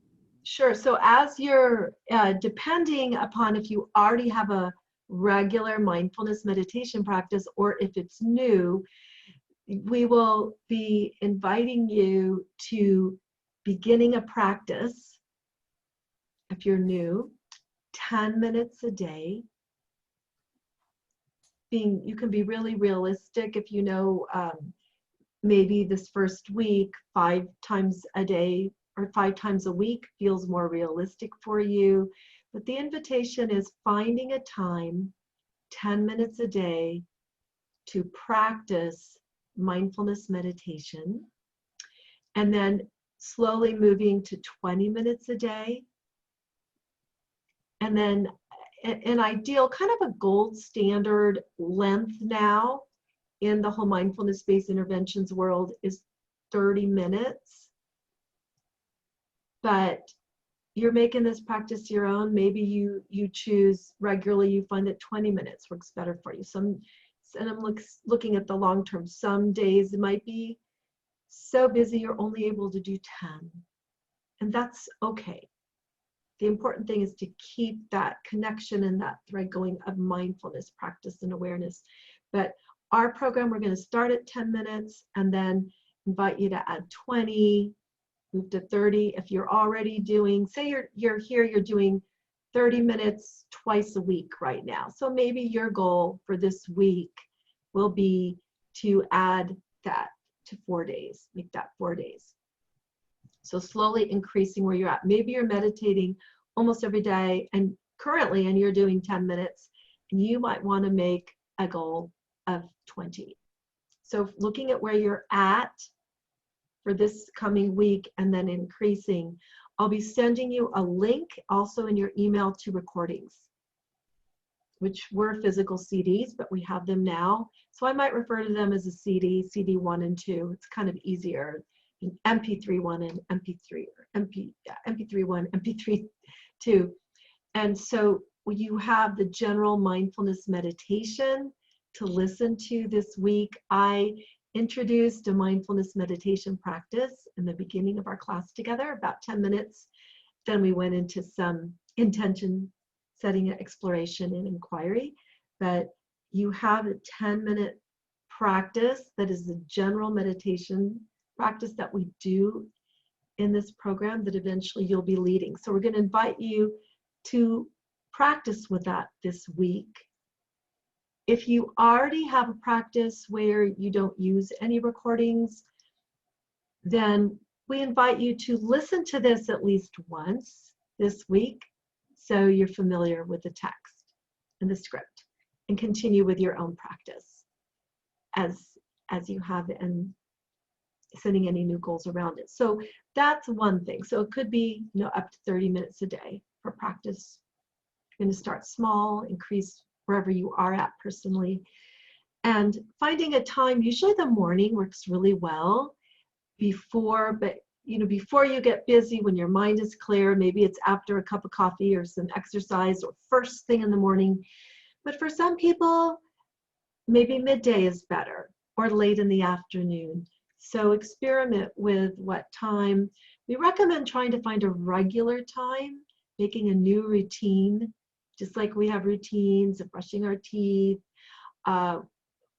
exercise, maybe routines, experimenting with finding a time that works nice and regularly. And then the other time will just be practicing. You'll eat some meals and snacks slower, so we begin to practice. So that might be just a little bit of more time. And then when you start working with your teach back partners,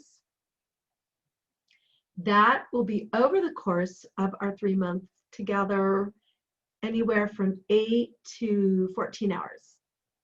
So that depends how much time you want to really richly spend together. People really love this practice. So as we move into the 4th week in your scheduling, we recommend you'll be in control of that, your schedule that you set with your teach back partners. If you want to do hour sessions, if you want to do 45-minute sessions at a time, spreading it over the weeks, or sometimes people will meet on a weekend for a couple of hours. So it's really integrating these practices into your life, the mindful eating. They don't take extra time so much, except that you're going to be slowing down some meals where you might have been like this. Okay, so good question.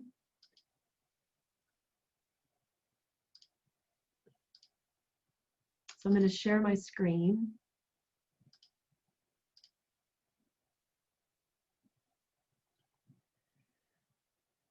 Okay, so this is, you're going to get this in your email.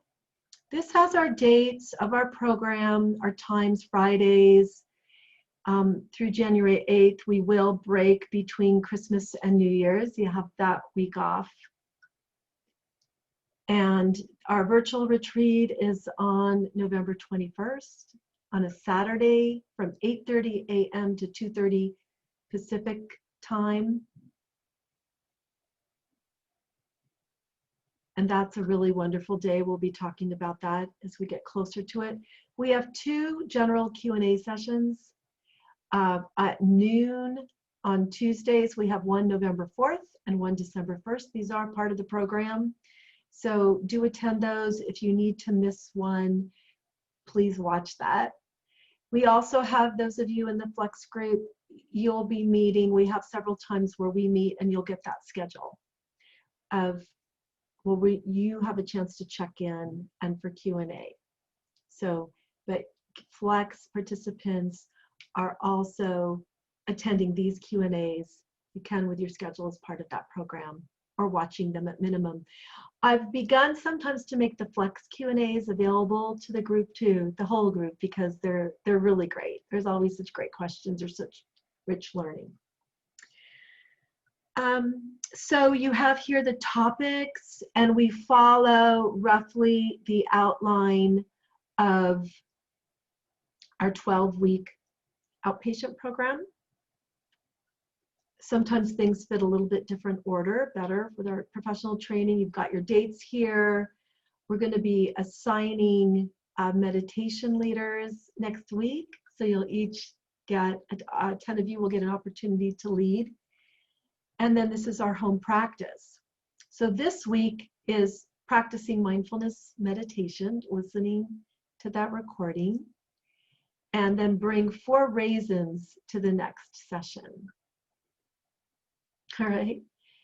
And here you'll be keeping your attendance this over the course of our 3 months. So checking off every time you attend live, and if you had to miss a session, then writing in the date that you watched the recording.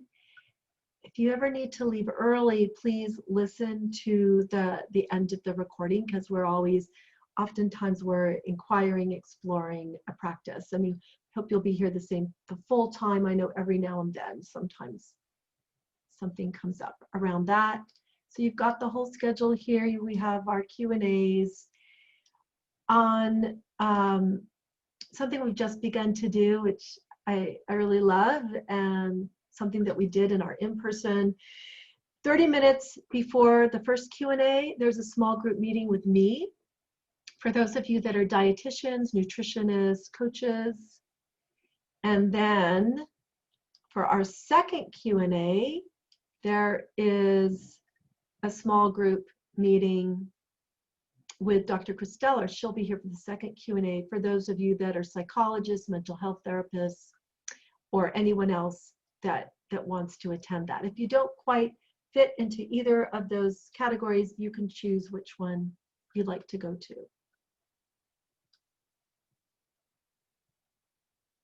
I'm gonna, let's see. Okay, so we have everything here. Any questions about the outline?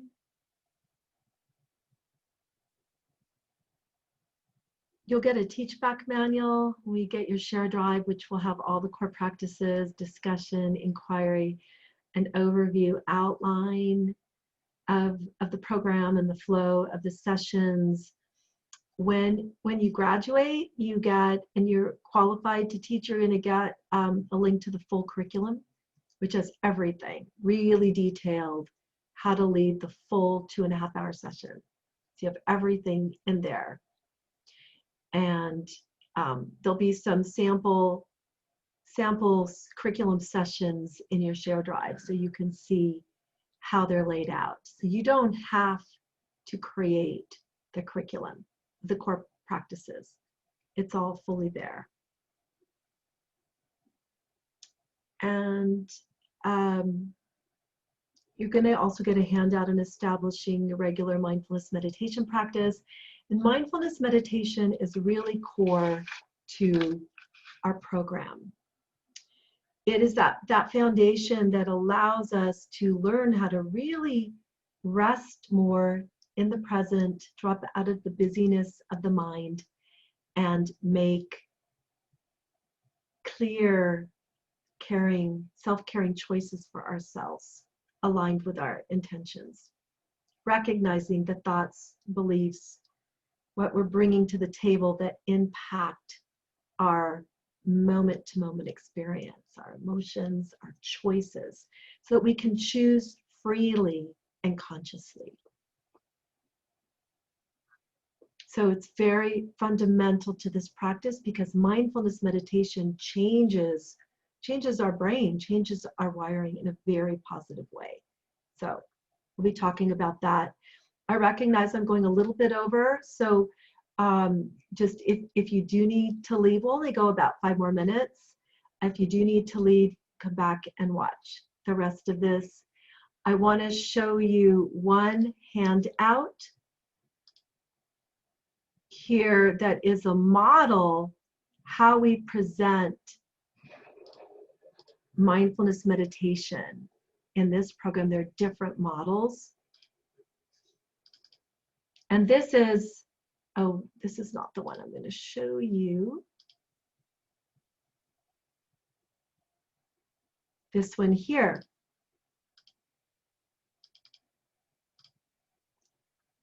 When we first begin to sit and practice, bringing awareness to the breath, in this case with our practice, we're bringing awareness to the breath to focus the mind, to learn to focus. And as we focus, we begin to develop concentration, and the mind gets a little quieter, and we begin to rest in awareness, in mindfulness, more in that observer, non-reactive mind, that kind, curious, open attention. So the first thing we become aware of is the chattering mind, all the questions, all the thoughts, the daily kinds of thoughts, busyness that are there in the background. And then as we sit, we become aware of feelings, emotions, other thoughts that rise up, that come and go. And we begin to connect as we quiet the mind, as we focus with that attention to breath, or it could be body. Sometimes we go in through the body sensations. We connect to our wise mind, what we call our inner wisdom, which is clear. We're clear, that clear, spacious knowing. We know through our brain scans now, fMRI, that when we're in a mindful state, more aspects of our brain are lit up. We're accessing a fuller capacity of our mind. Things are more integrated. We also develop more the prefrontal cortex. It gets thicker, which is a seat of intuition and impulse control, executive functioning, social connectivity. So we're actually improving all of these higher capabilities and functions, being human. And when we rest in a more mindful state, more connected, more holistic, out of the linear way usually of doing and being, getting that next thing done, of ruminating, being connecting with our thoughts over and over and thinking about them. But we move into inner wisdom. And we can learn to do that within 30 seconds through our mini meditations and make choices from this place, from our inner wisdom. So we'll be talking about the model next week, more of that inner and outer wisdom. And I don't want to keep you any longer, but to just give you that model that we use for mindfulness practice, and we learn to connect to our inner wisdom. And in our inner wisdom realm, we also include learning to connect to our bodies, becoming more attuned to the sensations and signals of our body, the hunger and satiety and emotions, triggers. So we're going to go in gently into the body as we go on with the program, because people that have been struggling with eating issues for a long time, relationship to food, can be hard to go into the body at first. It's more comfortable to live up here. So we gently go in with kindness. Any questions? And if you all have a little more energy, I can introduce the inner outer wisdom model. Everybody okay to stay a couple more minutes? Yeah? Okay. So we're going to bring this up.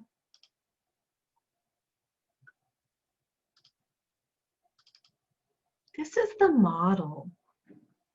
Creating mindful eating and choosing quality over quantity. And inner wisdom is wise use of awareness of physical hunger and fullness, eating triggers, emotions and thoughts, self-acceptance, kindness, and just being able to connect to that mindful place of infinite intelligence, which can lead learning to tune into our inner wisdom to eating less with more satisfaction. And we talked about sometimes it might be eating more if we realize we're skipping or restricting. And flexibility, getting out of black and white thinking. Flexible choice in eating behavior, food choices, or freedom. It's one of the things that people talk about, that having struggled for many years, just feeling so much more freedom and peace around food choices. And then just this alone with practice and patience can lead to balanced eating, enjoying food more with less struggle, greater health and well-being, sustainable healthy weight management without even the focus there. And then we add in the outer wisdom. Some programs just focus on inner, but without any of the outer. And so many in this culture focus on just outer, I won't even call it wisdom, but knowledge. And here, take this diet, follow this, with an outer prescription, with no account of our own body's needs, preferences, tastes, genetic predilections of what we need, and without listening to the body. So outer wisdom is, what is our wise use of the evidence-based nutrition knowledge that's out there?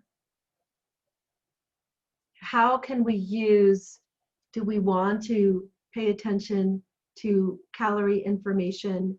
And if so, how do we have a wise relationship to that is not full of anxiety? How is it just one more piece of information, maybe when we're reading a label at times, or we go to a restaurant and we see all those numbers there without panicking?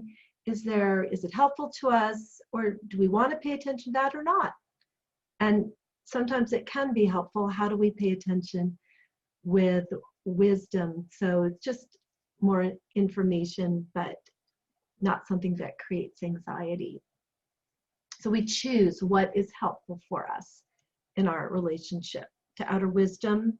And then I really want to stress that, mention calories here, but this is not in any way, shape, or form a calorie counting program.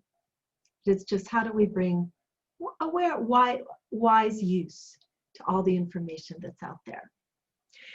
And then outer wisdom also leads to that your relationship to exercise, wise use of that information for your own body, increase in physical activity if needed. And this also leads to flexibility in choice in eating behavior and food choices, and all with practice and patience, leading again to balanced, joyful eating, or pleasurable eating, food with less struggle, and eventually virtually very little, if any, leading to health and well-being and sustainable. That's a way to sustainably find your body in balance over time. without being on a diet.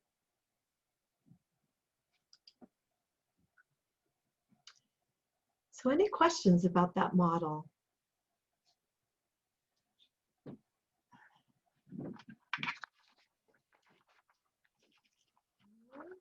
Yeah, Astrid. Yeah, I have always been interested like in weight loss, but in a sustainable way. But you told us, and I have already read it in your articles, that weight loss is not necessarily a consequence of mindful eating, but in this that you have that have been seen, it says like inner wisdom and outer wisdom can take you to lose weight in a sustainable way. So I feel a little confused. So you can do that, you can weight loss with mindful eating, or not necessarily? I'm not sure I understand your question. And I'm sorry, I just had some people come in here for a moment, my family. So I got a little distracted. No, it's okay. That I have always been interested in weight loss for women, but in a sustainable way. And you told us that weight loss is not necessarily a consequence of mindful eating. Right. So, but we just have seen that it can be a consequence of inner wisdom and outer wisdom, you know? It's not a concept of inner wisdom and outer wisdom. It's just that following mindful eating can lead to balance. And you don't have to use the word weight management. You know, some people feel in the Health at Every Size movement don't want to refer to weight. And so you don't even have to, you can just talk about it as just coming into a balance into your body. But if you have a balance, and if you have healthier habits, weight loss can be a result, right? It can be, absolutely. And that's, you know, that's one thing, that there are some people out there that feel like you can't even say weight loss, that it's a bad word. Well, it does happen at times, and naturally with this approach. And so this came up recently in a discussion. I think it's important. We're here to serve our clients. And if somebody mentions that that is happening for them, we don't have to be like, you know, anyone familiar with the Biggest Loser program?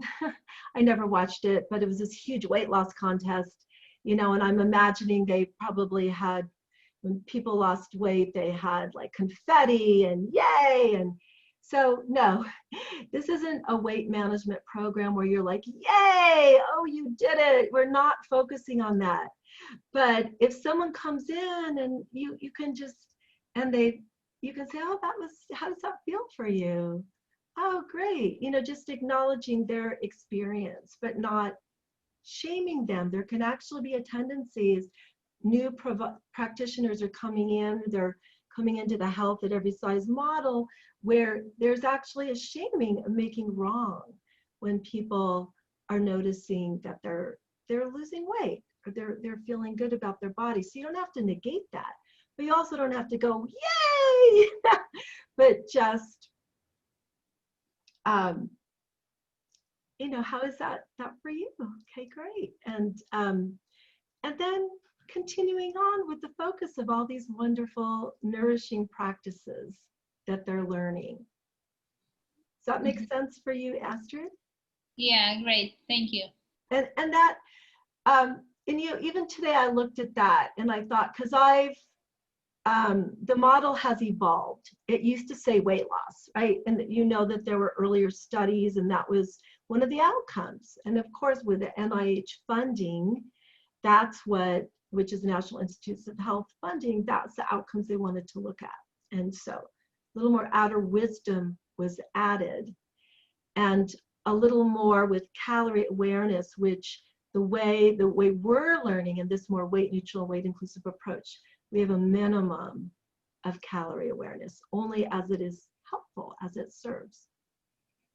So maybe like going into a Starbucks and seeing the Frappuccinos are 450 calories and another drink might be less, like, is that helpful information? That might be helpful for guiding.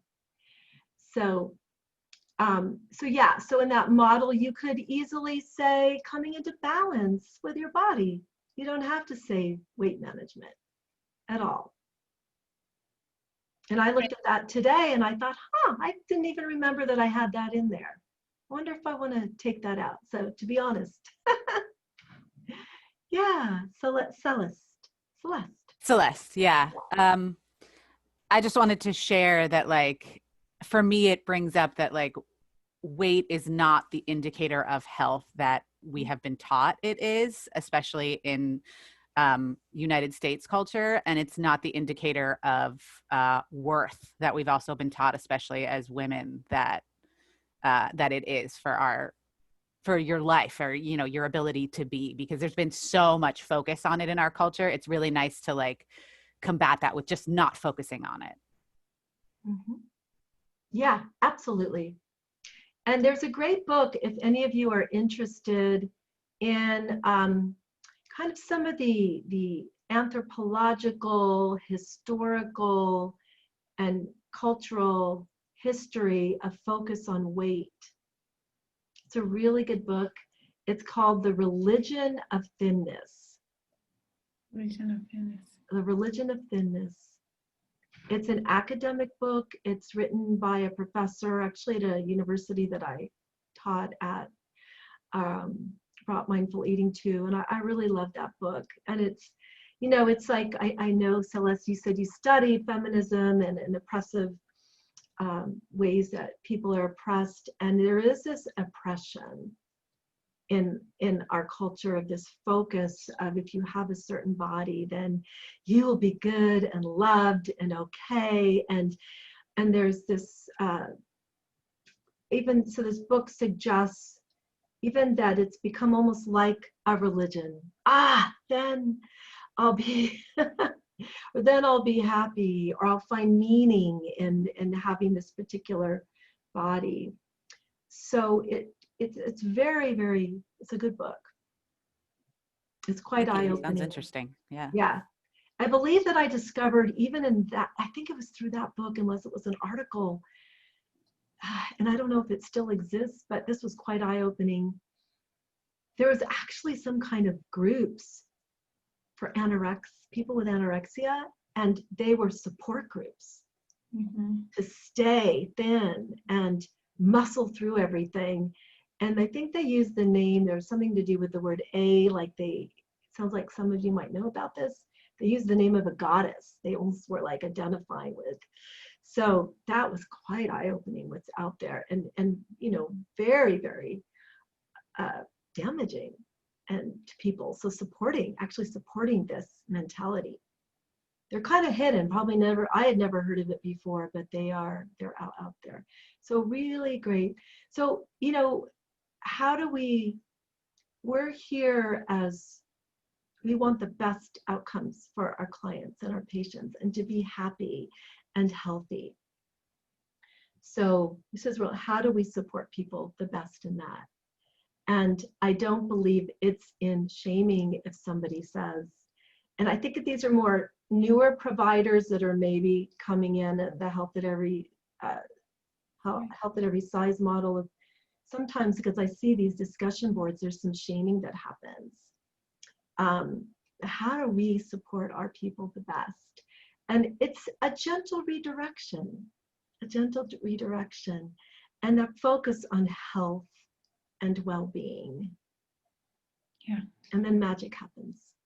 Yeah, Mariana. Yeah, I was just thinking about what Astrid said too, because what I understood from the weight management in that the presentation when you show the system, is that it's not like you're gonna lose your weight. You cannot guarantee that the person's gonna lose weight to be and be healthy. you can guarantee that she's gonna find her healthy weight, her natural weight. And then she probably will stop that yo-yo dieting. So it's a weight management, it's a management of weights that is healthy for that human being who is so unique. You know, so, but it's really tricky, this weight management word can be really tricky. Exactly, Mariana, that's exactly what it means. It's about finding your balance over time. It's not a weight loss focus, it's finding your balance. And it could be another term. And yeah, it's all about like, what do these terms, these definitions mean? What does it bring up? So like in your programs, you can change if you really are triggered by that. You could put something else there. And our program, we're still doing some edits where we're working on a manual to be published, and you know, that might be changed. I mean, I feel really good about coming into a natural balance with your body. So whatever that might be, someone might just naturally lose a few pounds, you know, with this program, but without that focus, it's not like a whole weight loss thing, but then they feel so much better. And maybe their health parameters change if they have high blood sugars or diabetes. Or, by the way, and thank you all of you for still staying on. I go with the flow. We have our stop time, but these are very rich moments. And so these are here for recordings if you need to leave earlier. But there is some thought around the research, that all the research that says if you lose weight, you are so much healthier. Part of that is actually people just having healthier lifestyle habits and healthier eating. It's not even necessarily the weight loss. And Jean talks about that. So there's many other ways to become healthier. And there is sometimes this redistribution that can happen, because a lot of the health issues with being overweight is more related to the distribution of the weight when it's more in the midsection, that there is a metabolically active fat there that can cause more inflammation in the body and predisposes to diabetes, prediabetes, diabetes, high blood pressure. And that's around inflammation. Inflammation is probably more the factor in everything in terms of health issues. So mindfulness reduce stress, cortisol, helps to reduce inflammation, learning to eat a healthier diet. There's lots of ways. This is actually an inflammation reducing lifestyle and program. That could be another way we could reframe it. And I'd actually love to see some very specific research on that. Any of you are researchers, you know, how this program reduces inflammation and really looking at all those factors. But from so much of the science we know and all the components, that is, all of those components reduce inflammation. Yeah, Celeste. Also, just a quick note, I wanted to point out, if anybody's like interested in that, learning the history of the BMI index, which is supposed to say whether you're weight or overweight. It was really eye-opening for me in how it's really not made necessarily for women's bodies. It's based on like a white male as the ideal. So that's just another factor in it too. What we consider overweight is really based on this standard that's not for everybody's body. So it's a really interesting history about the BMI index if you're ever interested. Yes, it is. It is not so much based on science. Absolutely. It's still being used, but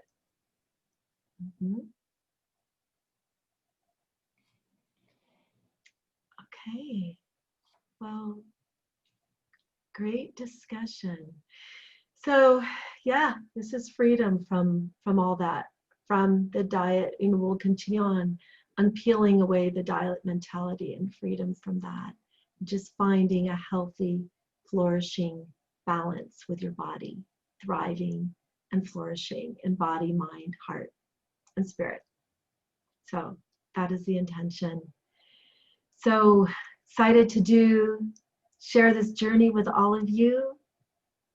And enjoy your week. You'll be getting a follow-up email with everything that I mentioned, and starting your meditation practice, finding some time. We're going to be spending lots of time on supporting that, and you supporting learning how to support your clients with this as well. All right, everybody. Great to meet all of you, and look forward to seeing you next week. Thank you. Thank you. Thank you. Bye. Have a good week. Bye. Thank you. Have a good week. Thank you. Bye. Ciao. Bye-bye. Bye. Bye-bye.